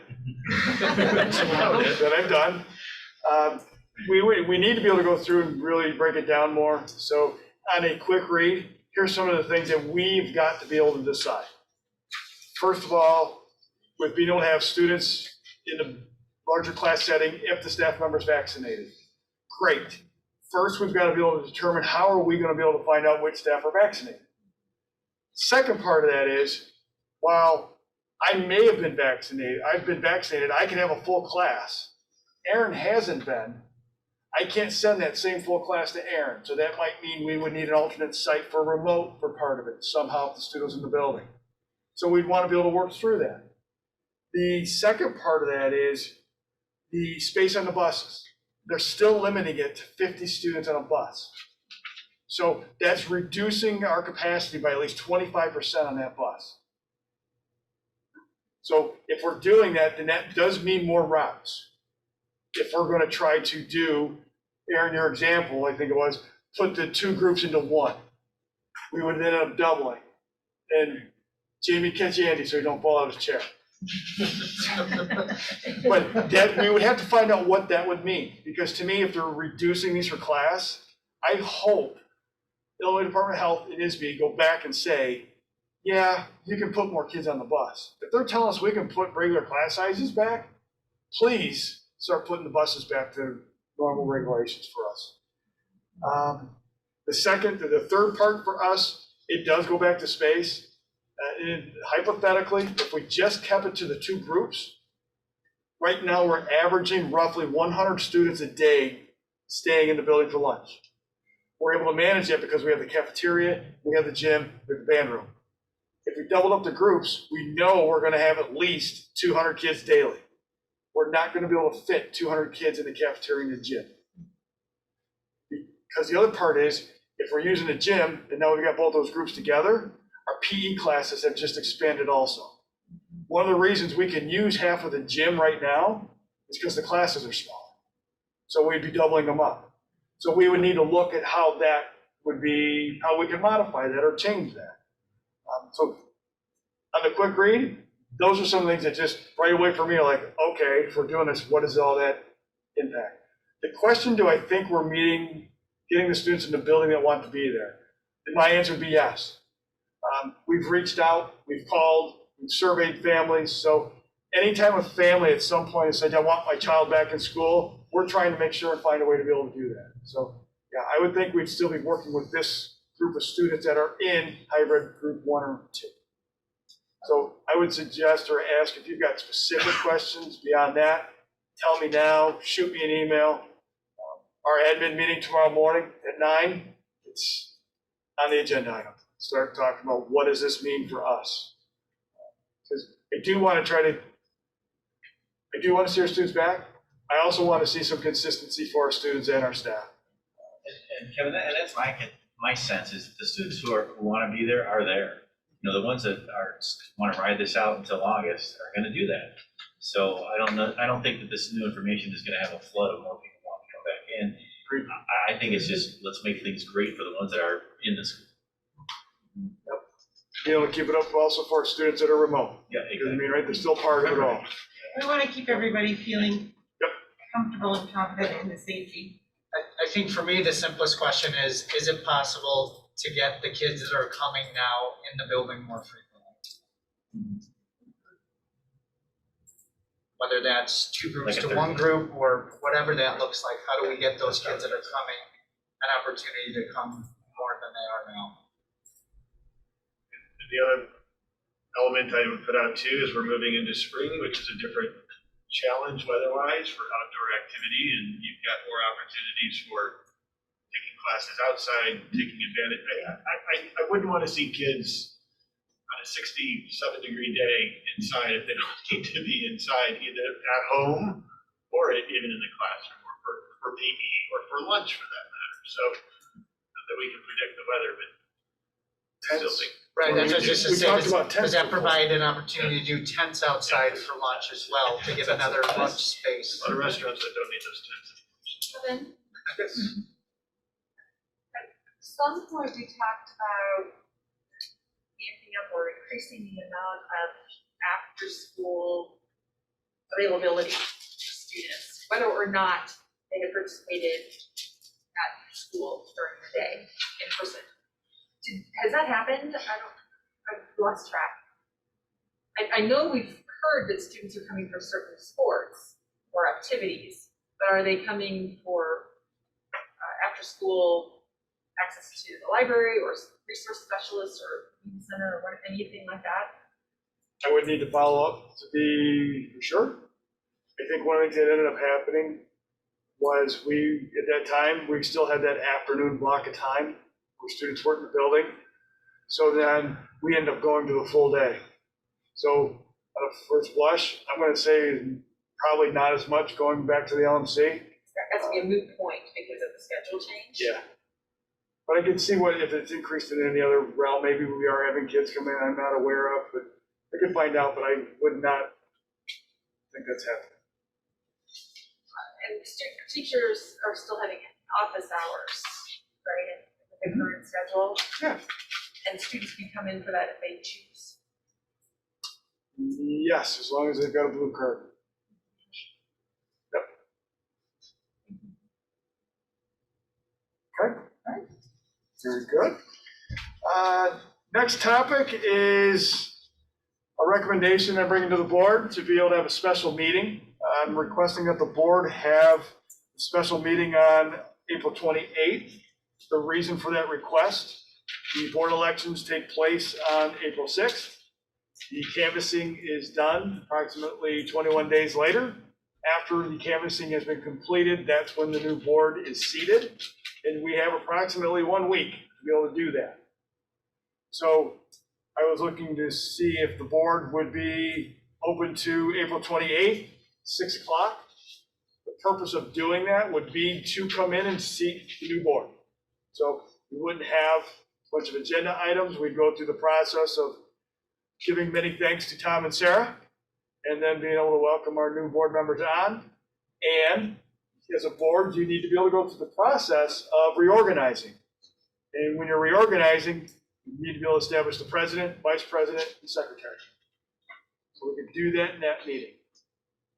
This is And not you said instead of 28th? any other meeting, this is in addition to. This is in addition In to, addition to. And that would be April it. 6th will be our April meeting, so this would strictly be just for seating and reorganization purposes, right? correct, And then you said the 28th, 28th. and that's the one where, I remember 4 years ago, we're here for like 10 minutes, and then the new board comes in. Yep. Okay. And 6 o'clock, you said? Yep.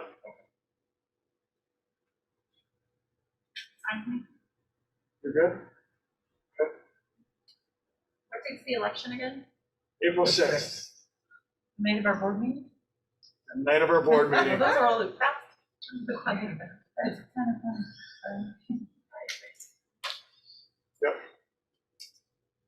So I am asking for all the board members that are returning, because there isn't any contested, that we make sure there are a lot of topics. So the meeting goes well past 11. And Tom and Sarah have one of the most memorable last full board meetings. I think it's And 10 and a minutes. reminder of why they don't want to be on the board anymore. No.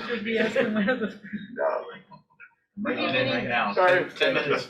10 And the minutes on meeting will be April here 28th. too. Yes, meeting will be here. Last board meeting, 10 minutes. Okay. Still gonna come April 6th. April Um, 6th. So we do have one more item in my section. What? Yeah, April 6th is our regular April board meeting, that's the regularly scheduled one. April 28th is a special one after the election. At 6 o'clock. At Yep. 6 o'clock. I will send out an invite. Is that the 13th? Regular board meeting, is that The 16th. But Anthony asked me that also, so we need to reaffirm. April 6th is what I have as our next board meeting. I have 2 entries of April 13th. One of them, I thought. So we'll confirm. Because if No, then you can pull them next up date, you have to be here. It will be. It does seem really. I know it's April 6th, I saw it now. I'll check the calendar. We'll check Okay. it, okay? Calendar. Okay. So the last topic we have is to be able to go through our racial and ethnic equity policy. Laura and Lisa have been working on this. We've been trying to work with Trey and Jordan a little bit to get more feedback, but we wanted to be able to bring this back one more time and be able to have any more discussion. And then I know we are scheduled to meet with Trey and Jordan briefly on Friday. We're gonna set some schedules. And our goal would be to bring this back to you at the April board meeting. We'll confirm the date for approval, and Trey and Jordan would be with us at that time. Yeah, so the document that you're seeing now, it is, the most recent document is in black. What you see in here in green is the set of suggestions that students brought to us. We just haven't had a chance yet to go through with them and understand what they're going for and, kind of work through those. So those are what they're suggesting. And we're keeping the examples at the back there, and that it's ready to go. Ours, as soon as we make some more edits, we can send it to the legal review, and they can see how the other ones that we worked off of use their references in legal review, and then we'll just remove those eventually.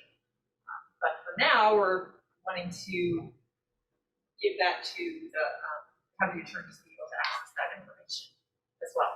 So, but hopefully by the 6th, we will have both student input and a legal review, correct, Kevin? Nice to meet you. That's the goal. Yeah. Yep.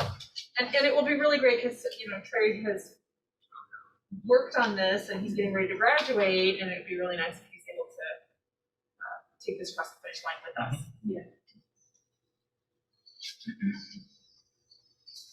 Okay. That's it for my report. Thank you. Thank you. Okay, thank you. So now, we'll need to revisit the consent agenda items. Does anybody want to pull anything from that? So we can pull, are we, Or do you want to discuss it before we vote? so is that community coordinator position in the consent agenda right now? And so if we approve the consent, we're approving the elimination of that position. It's in the staffing proposal, isn't it? It's part of the personnel report, yes. So that's why if you wanted to pull that out separate, you could do that. And then you want to pull out that position, for example, you can pull that one out separately, vote on that position, and vote on the other ones separately. Yeah, and that seems smart to do. Okay, so can we have that? Yeah, that, a separate vote on Okay. that one, a discussion vote, like a DOT, So, so we would like to have a vote on the consent agenda items, not including the community coordinator position in the staffing proposal. So, Wimet, yes. Davalos, Yes. Mellon, Yes. Australi, Yes. Wellington, Yes. Yaffe, yes, vote. Yes. And then we pulled out, can I clarify, did we pull out just the community coordinator part of the personnel report, or did we pull out the whole personnel No, report? just the community coordinator position. Not the entire staffing proposal. So we just approved the rest of this. So we just approved the rest. Okay.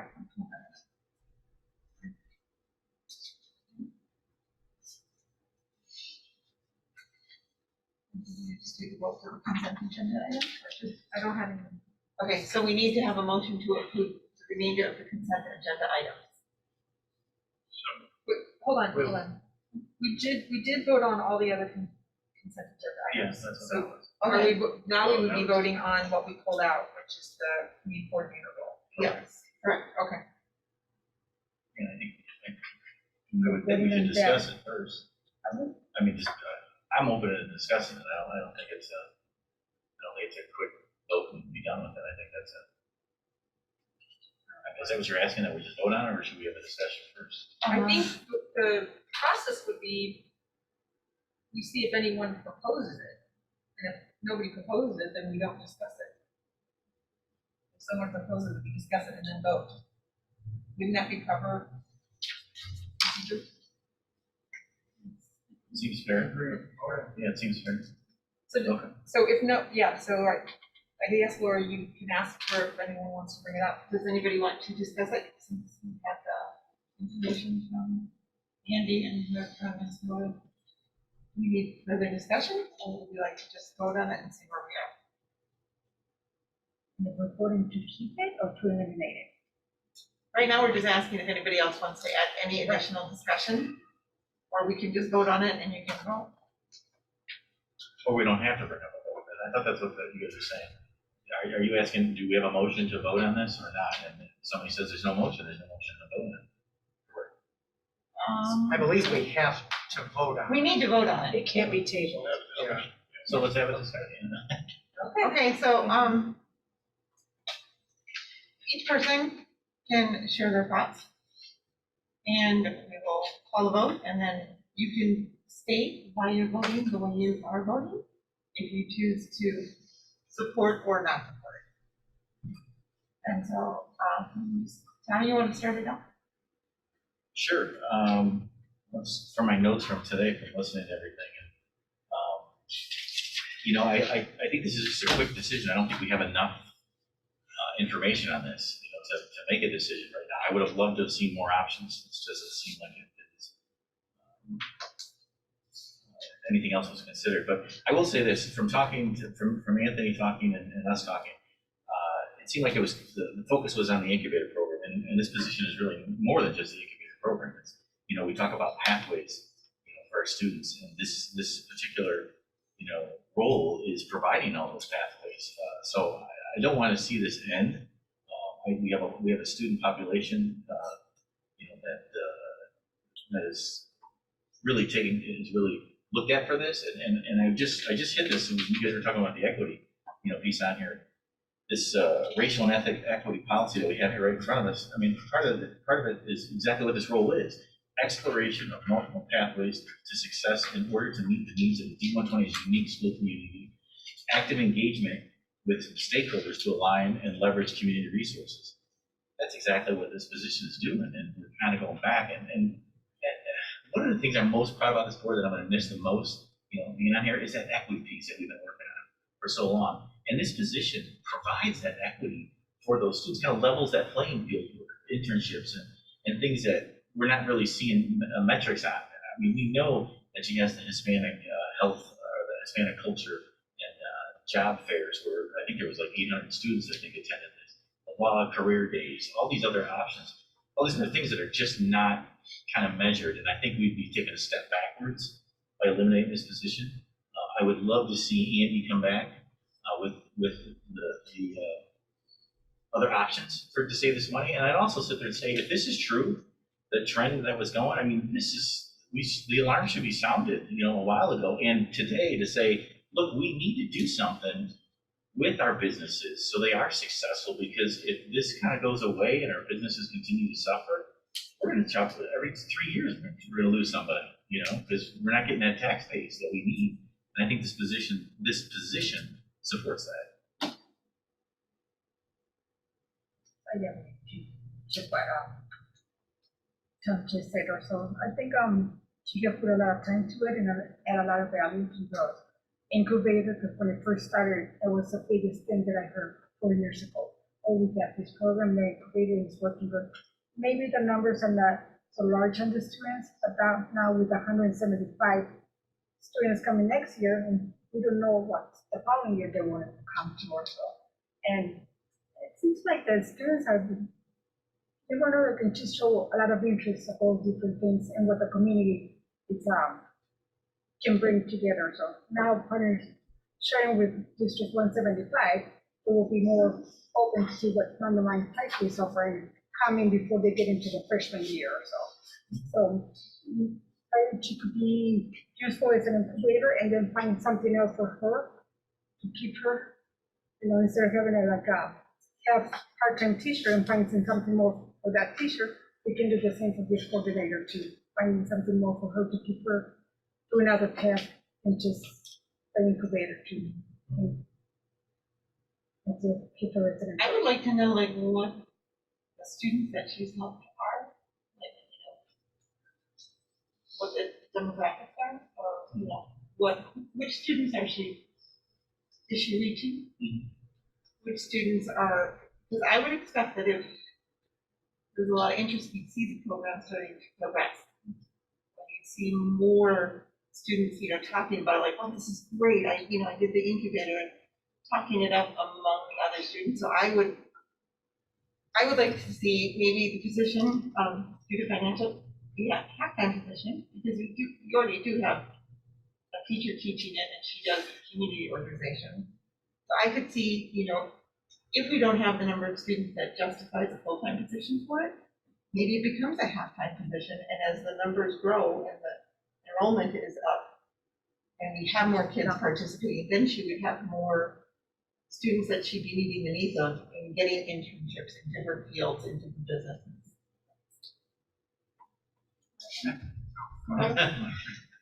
Well, I think we've done a really good job tonight of talking about the role, and I think we all recognize that this conversation isn't about the individual in the role. That's not, this isn't the appropriate place to have a conversation about any individual in a specific role. And so, talking about the role itself, I personally, having read the letters, listened to the talk tonight, listened to the rationale, I understand how we got to this particular proposal and how it helps the rigor with which we are keeping our costs down and working within constraints and trying to make sure we have people with full plates of work to do that are adding value. I understand all of that rationale. All that said, I tend to think that this role represents what we want more of and what we could be really life-changing by creating opportunities and getting people to access to opportunities and internships and then college acceptance. And maybe I'm reading a lot more into what's possible, but I think we want to do more of this type of thing. And I think a confidential, to the point Tom was making earlier, this non-certified type of person in the role, that model is probably a good one for the kind of work that this requires. And I totally agree with you with the position. This is more of what we want. This is more of what we want to see happen with our students. Just the financial and other concerns. Since we have such a large group of incoming freshmen that need your basics, reading, math, English, those basics, are we balancing it properly? Because we do have a teacher that could do some of those activities. Maybe not all of them, like the weekend here. I mean, that's something we have to talk about, but yeah. Like you said, I think the position itself has been developed and it's more of what we want. It's just right now with the financial decisions we have to make it at the right time. Yeah, here's where I'm struggling with this is on one side, anecdotally, I have a son in the program who loves it. My wife has been a mentor for the Business Incubator program for 3 years. When I found out that this was happening today, I just asked my wife, I said, what's your opinion on this position in the program? And she had nothing but great things to say. So, I have that sort of knowledge of the position. And at the same time, as a board member, the administration came to us with this need, and they clearly came to us with this need for a reason. But it's just difficult to, they came to us with this for obviously a reason that they feel that this is a need and a recommendation of something that we would need to do. I'm just struggling because it's a lot to process and make a decision on this quickly with sort of what's on the line. Because I think we all see the value in the position, and I think Kevin, Andy, Anthony also expressed that they see the value in the position. So that's not what's at question here, and that's why I'm having a struggle with making a decision on this. I would say the decision is a hard one, but I feel like since Kevin came on board, we've felt as a board that we needed to be more involved in our community, and at the beginning, that's what Kevin did. He spent a lot of time making those connections, and now he's got way too many other things on his plate. And so in a sense, she's kind of absorbed some of that, making those connections, making those relationships. And I know how hard it is to develop a group like that and to keep those relationships. And then if you take her out of the equation, it's kind of like it's a slash. And I also I've also really been a big fighter for the kids who don't choose college, because there are so many of them. And this is an area that I think is probably going to get bigger instead of smaller until the college issues are clearing themselves out. So I do understand the financial thing. I thought, one of the things that Anthony said is that if we decide to retain this position, that somehow financially we'll have to absorb it. And I don't know Andy what that means. I'm sorry if it's a headache. But it's a hard decision. I'm more in favor of retaining the position, even if it's a half-time. I guess just a simple question for you, Kevin. Does this have to be decided tonight, this particular position? It's a different position, so what's the due date for this? So this is a confidential position. We do not have to make a decision tonight. We owe this employee 30 days advance notice from the date of the contract termination. That's the decision.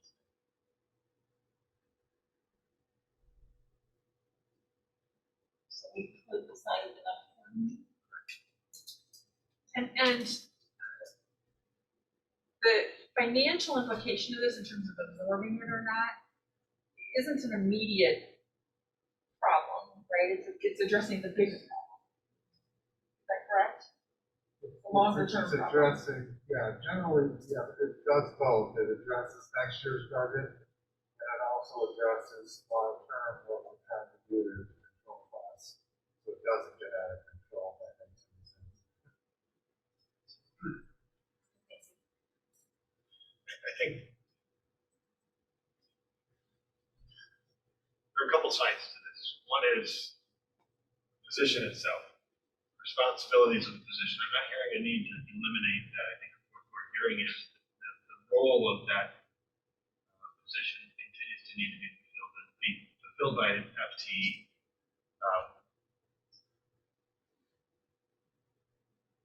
What I think is challenging is what part of the balloon are you going to squeeze to get that financing there, to get the money there to do it. I think knowing a little bit more about what type of offsetting cost cuts would be necessary in order to maintain that position or have that assumed by a certified staff would be helpful. Or can you do both? And if you do both, what gets cut?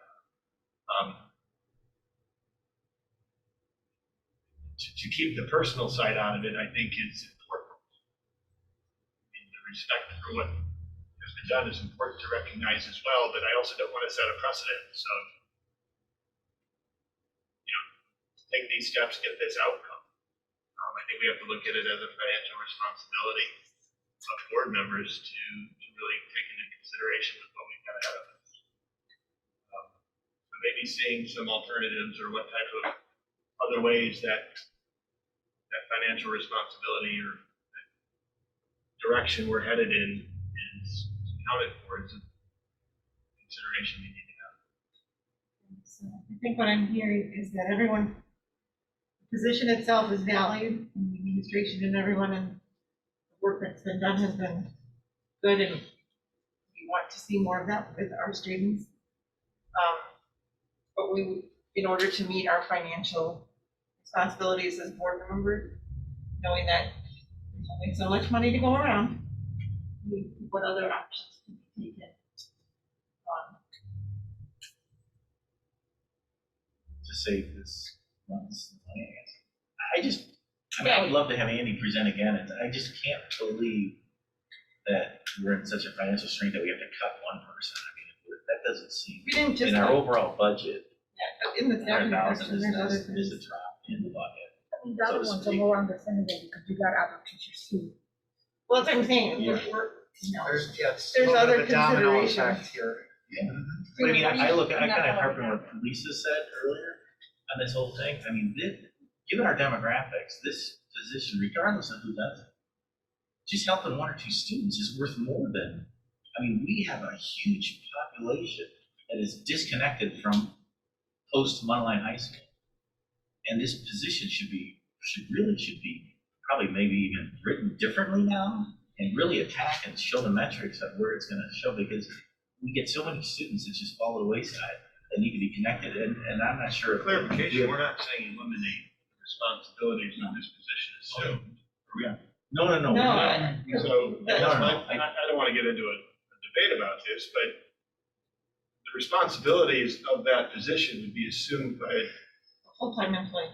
responsibilities are still going to be Yeah. there. And the full-time employee would be given extra time, not that it's just the person who's teaching it is gonna get it all dumped on them and they won't really have time. they are going to be, no, correct me if I'm wrong, they will be receiving an additional reference period in order to accomplish that. Yes. But you, This but is a, to consider, this is not a teacher's job. This is completely different than a teaching job. So to say it's gonna be picked up by a teacher, this is not. I'm saying this it's is- not, I'm not saying, I'm Yeah. saying Well, I mean, the that was what was responsibilities of this position are not going to be eliminated. Right, no, I agree with you. Responsibilities still have to be fulfilled. I agree with you 100%, but what the presentation was that we're gonna be picked up by a teacher. That's here, and I'm saying, That's one of this the- is not a 9 to 5, this is not a 7:30 to, 2 thing. This is completely off the radar of teachers, schedule. So I do agree with you, it could be picked up by something like that, but that's not a teacher job. You didn't go to school to become a teacher to do that. Where a challenge could come in, I think Anthony was hinting at this a little, if you have a scenario where you don't have a full-time position for a teacher, you may lose a good teacher that can get a full-time job somewhere else because we can't provide a full-time job for them here. And that's where these, these 0.6 FTE positions get really complicated because they're not as attractive as a full-time position for a teacher that can go somewhere else and get a full-time position. and so let's clarify, the community coordinator position is currently a full-time annual position, is that correct? Correct. And the, work would get picked up by a teacher in 2 to 3 of their time periods. Portion of Part their of time it for day. that role, so the incubator piece, yes. The other parts would have still an administrator who doesn't have hours per day, so to speak, would be able to help fill in some of those roles. That's where we need to get creative, and there are other roles that can handle some of the other responsibilities. We have seen other programs that have been successful, where it has been all certified or unionized staff that have led the incubator program. It's just done different. We've done that different. But I guess what I'd say is from here, is you want us to go back, look at some options, and be able to bring that back to you at the April 6th meeting. Yes. There's clearly some portion of the population that really values this position as it's currently operating. It may not be large compared to other programs, but we're hearing that it's valued by some proportion. I don't think anybody's not saying it's not valued. Let's make sure it's valued. It's just, we're looking at how we might need to provide that value differently. And we're looking at all the, there's the financial end of it as board members is we have to manage all the programs that's affecting all of the interest. And we also have duties, I think, to look what our long-term goals are for some of the other aspects of our school too. So it's like you said, it's a short-term and a long-term kind of vision. I think it's a great position. I think saying you have an incubator and internship program is wonderful, and it's awesome to connect the kids. What I'd like to see is how many kids are we actually connecting with, and if we want to keep it, how do we make it grow to reach more kids? If it's been stationary for 5 years or contracting somewhat, where is that word of mouth to other students that this is a great program to be part of? How can we make that more accessible to more kids? I agree, I think we need that presentation, just to show us exactly what the mentors are. Because I'm not sure exactly how many kids are affected, participated in. Yeah, and I think this is what I was getting at, but I wasn't articulating it well, is that I think as we start to try to really think about the racial and equity lens that we want to use, we need to be careful about measuring things necessarily in just quantity. Sometimes there's a subset of the population who's really going to find a lot of value or a lot of benefit in something, even if it's not a large portion. And then we need to make judgments through our budget, our value statement of a budget, on can we fund those things, looking at the whole. That's what I was trying to articulate, is it doesn't necessarily mean it needs to grow or have a lot of students in order to really be significant to a certain cut of students. So I have a suggestion for the board then, you can just table this item, and then it just carries over to the April 6th meeting. That is a standalone. Will there be a presentation for like other options like that, for that? We can just rehash this again, I think that's it, I guess we'd like to see other options. Yeah. Okay. Yeah, that's what I said. Okay. I didn't hear that. Okay, so do we need a motion to table this one? If you take no action, you can go to the next meeting. Okay, so let's table this until the next meeting where we can do some more creative thinking, if there's anything else.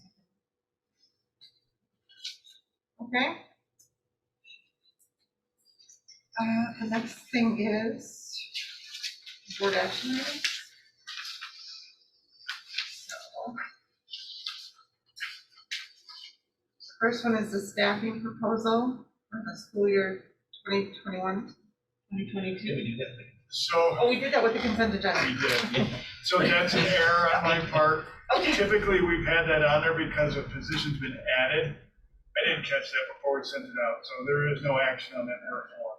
That was taken care of with prior discussion and consent agenda.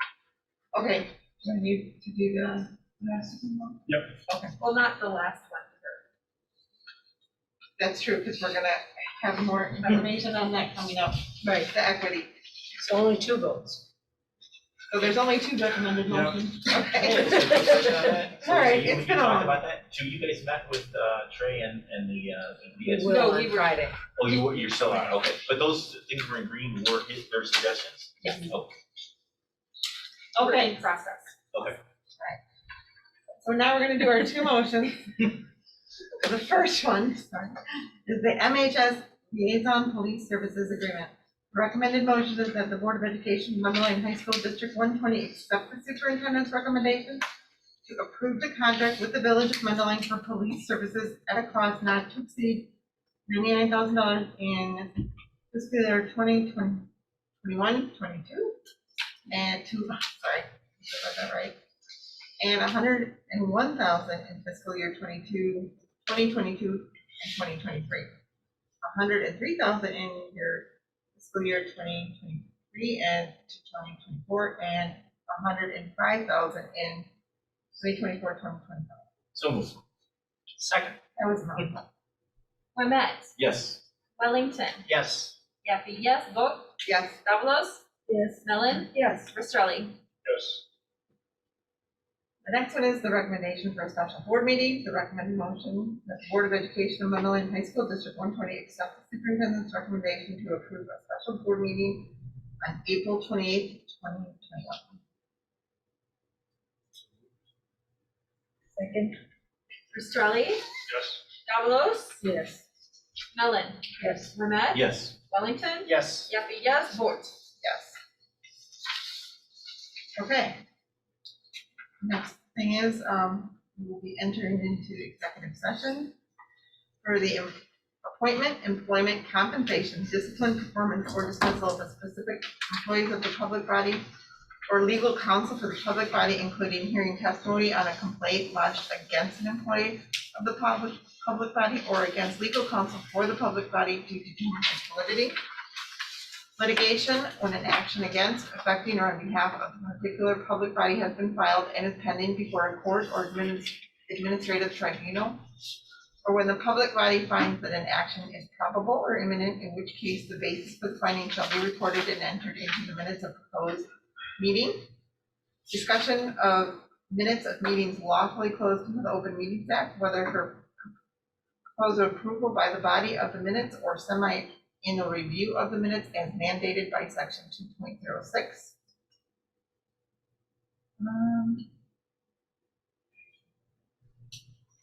Yeah. Action may or Board of Education will now come to order.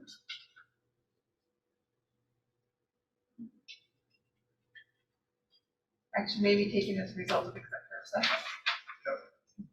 Okay, motion. For the roll call. So this, we need a motion to adjourn into all of those things. Okay, Executive session.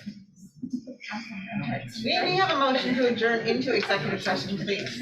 So moved. Second. Wellington. Yes. Mellon. Yes. Wimet. Yes. Australi. Yes. Yaffe, yes. Vote. Yes. Davalos. Yes. Okay, Second. Australi. Yes.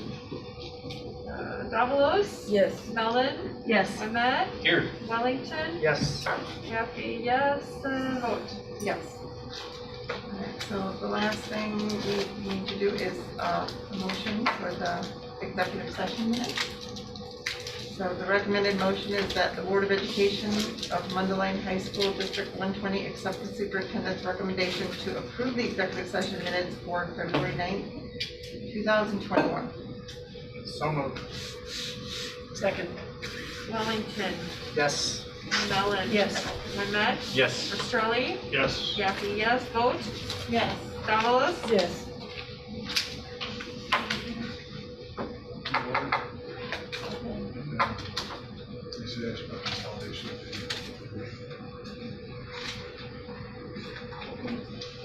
Alright, so quick president's prerogative. Election's coming. We're gonna have to reorganize the board. Any thoughts on anybody who wants a position, doesn't want a position, happy just being a member, wants to take an officer job? Let me know what your thoughts are right now. If you guys are comfortable, uncomfortable continuing on as president, if you are interested in having someone else. I nominate you.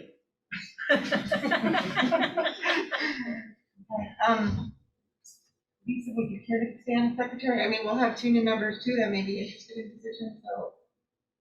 Tom won't be our vice president anymore. No, see, we will need to, I'm gonna do Al, I mean, Tom. Hopefully he'll be mayor. Hopefully. And Are you asking, sorry, Tom, No. taking away your spotlight. No, Are I'm you asking for asking people who are interested, or you Yes. because we'll make all these decisions? well, we won't make these decisions till the new members are seated, But but it's good to think about. it's good to think about now because I don't want to. Follow the pressure on it. So if you're interested, that's just something you need to consider. And, I'll fill whatever role. Do either of you want to be? I'll help out wherever is Yeah, I'll get help consideration for it. all right. The one other item that was on there, I was asking the questions, was to give feedback in regards to the state's, seems like every other year, request to consolidate schools. I saw that. It always seems to come up whenever anything comes related to the budget. So I guess for perspective, roughly in early 2000s, when District 120 and 75 were looking to potentially consolidate, and that is at a time when the state was providing incentives to do that, they actually had a group from the state come and do an analysis of what it would take for the two districts to consolidate, meaning tax borders are all the same, and we'd just be one unit district at the time. And even with the state providing, don't quote me, but it was approximately $15 million a year for 5 years, they still said consolidating just even District 120 and 75 was not feasible. So when the discussion from the state level comes up about consolidating, the first thing I'd say is every local entity has the ability to do that. You just need to get two boards willing that want to do that. So that option's still there. So the forced part to me seems unnecessary because the communities should be able to make that decision. The second part of that is to consider going into a consolidation, you need to match up the contracts for the unions that exist. So typically elementary districts don't pay as much as what high schools do. So that becomes a negotiation. And I think as most people would anticipate, very rarely do you see them meeting in the middle. That would probably be best case scenario. But you'd still need to get all those unions, whatever it is, to agree. Secondly, the one part, here's a benefit, I mean, look, you do have duplication of some staff, so some would need to be removed. So which district needs to decide who's removing whose staff? So that would be the other part of that.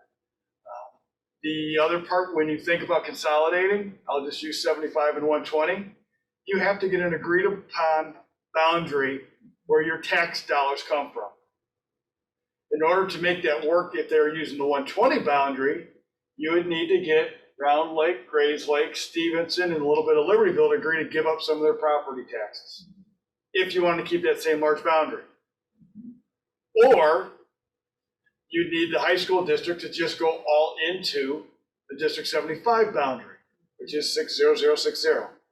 What does that mean? Just ballparking? So you figure what would take place is Mundeleин's operating budget for 120 is roughly 35 million. The operating budget for District 75 is approximately 25 million. You would then take both school districts, they'd be operating under roughly $25 million. So that's where you see the problems start exist when people start saying to consolidate. Theoretically, I will be the first one to tell you, yes, I believe school districts should be a unit district. It does make the most sense academically. Unfortunately, the structures that were set for us in this state way before our time didn't do that. To actually pull that off and to consolidate the school district, you would feasibly bankrupt one of the school districts, and the programs that are now currently offered at either district would be gone. You would be looking at minimal educational programming taking place. And this is why we don't see that it happens Correct. naturally in the state. Correct. Very often at all, right? Very Yes. rare as people move south. Did you mention at the start though, the state was given an incentive to try to do this? Yes. What was the incentive? So the state would estimate what it would potentially take to make the consolidation work. I don't remember the exact figure, but like I know what they referenced was the state would need to put $15 million a year to make it work for the first 5 years, but then it wouldn't be sustainable after they removed that portion. Well, even just do the math, we'd still only be at 40 million versus the 60 we just walked away from for Correct. 2 districts. Well, and if you're gonna drop teacher salary, you're not gonna attract that quality. But if there's no takers, which it sounds like it's gonna be very hard to do, if there's no takers at the end of the day, is there anybody that would communicate with the state to say, I notice you haven't had any takers, but 75 and 120 are considering, will 15 go up to 100 million for 5 years? Because no one's taking the money. There is no more money. What's that? Oh, there's There no is no incentive more now. money. No, but I mean, if you're saying it's 15 million a year, they're gonna offer any districts to come together 15, there must be a pool of some money they're using for that. Tom, that was back in the early 2000s when they were trying to entice districts to consolidate. And so that you're saying there's no money whatsoever. There isn't, there's no Oh, this is more all consolidation. I don't know. Oh, I thought you were saying But they're they're offering requiring 15 it. million. So what they're trying to say is they want to force it again. They do that because it's a bargaining chip that they know they'll remove, but it puts pressure Okay, on communities. sure. Okay. I think it's somewhat more realistic in the, don't want to say southern half, but like the southern 2/3 of the state, where you've got districts that don't necessarily have shared boundaries in the real way that we do. Could be, yeah, I don't know them well enough, but it all kind of similar, so that would be at least feedback right now. We could present that we do shared services though. Yep. And we thought about doing that for the triple I, right? That would be good. Yeah. As an opportunity, like here's how you can do the same thing That's for. a feasible way to do it. Other than consolidation. Yeah. Yes. Stack But there are all some that cash things- in there. Maybe what we do is we present it downstate. You present it in Springfield. Yeah, Yeah, say, hey, we're willing to do this, but we. we've got a model that will work, that, Yeah. you know, That'd be a big PR move, like, Mundelein wants to do this, but the state's not working with us. So, was it somewhat related, didn't District 75 have their vote about whether they wanted to continue shared services? Didn't They did. 75 have a vote recently about shared services? And their board was split on that, What's it really? superintendent contract, was that? right? So yes, they did vote on it. There it was, I don't remember how many total were in attendance, there were 6. It was a 4-2 vote. So this is just a model of getting the benefits of consolidation without having the downsides. And even then, the board is not all in one place about it. Okay, it's getting late. Yep. Is there anything else that anybody needs to, we used to have committee updates of Oh, I do remember that, all the Yeah. events that we go to and the games and for a whole other year. the things that we, We you did know, 6 Zoom meetings. parent ambassadors and fan concert that we've seen, so I will hope that that's just. Just a big kudos to Reese and Anthony had to leave. Our dance team took third in state. So he was going there to go see the team and congratulate them. They're having a celebration at the main gym. Awesome. Nice. First time. Woohoo. So, okay, if there is no other business to attend to, I thank you for your time tonight, and may I have a motion to adjourn the meeting? So moved. Second. Max, Yes. Dallas, was it? So either. Mellon? Yes. Ristoli? Yes. Wellington? Yes. Yaffe, yes, vote? Yes. Maybe you should be secretary. Listen.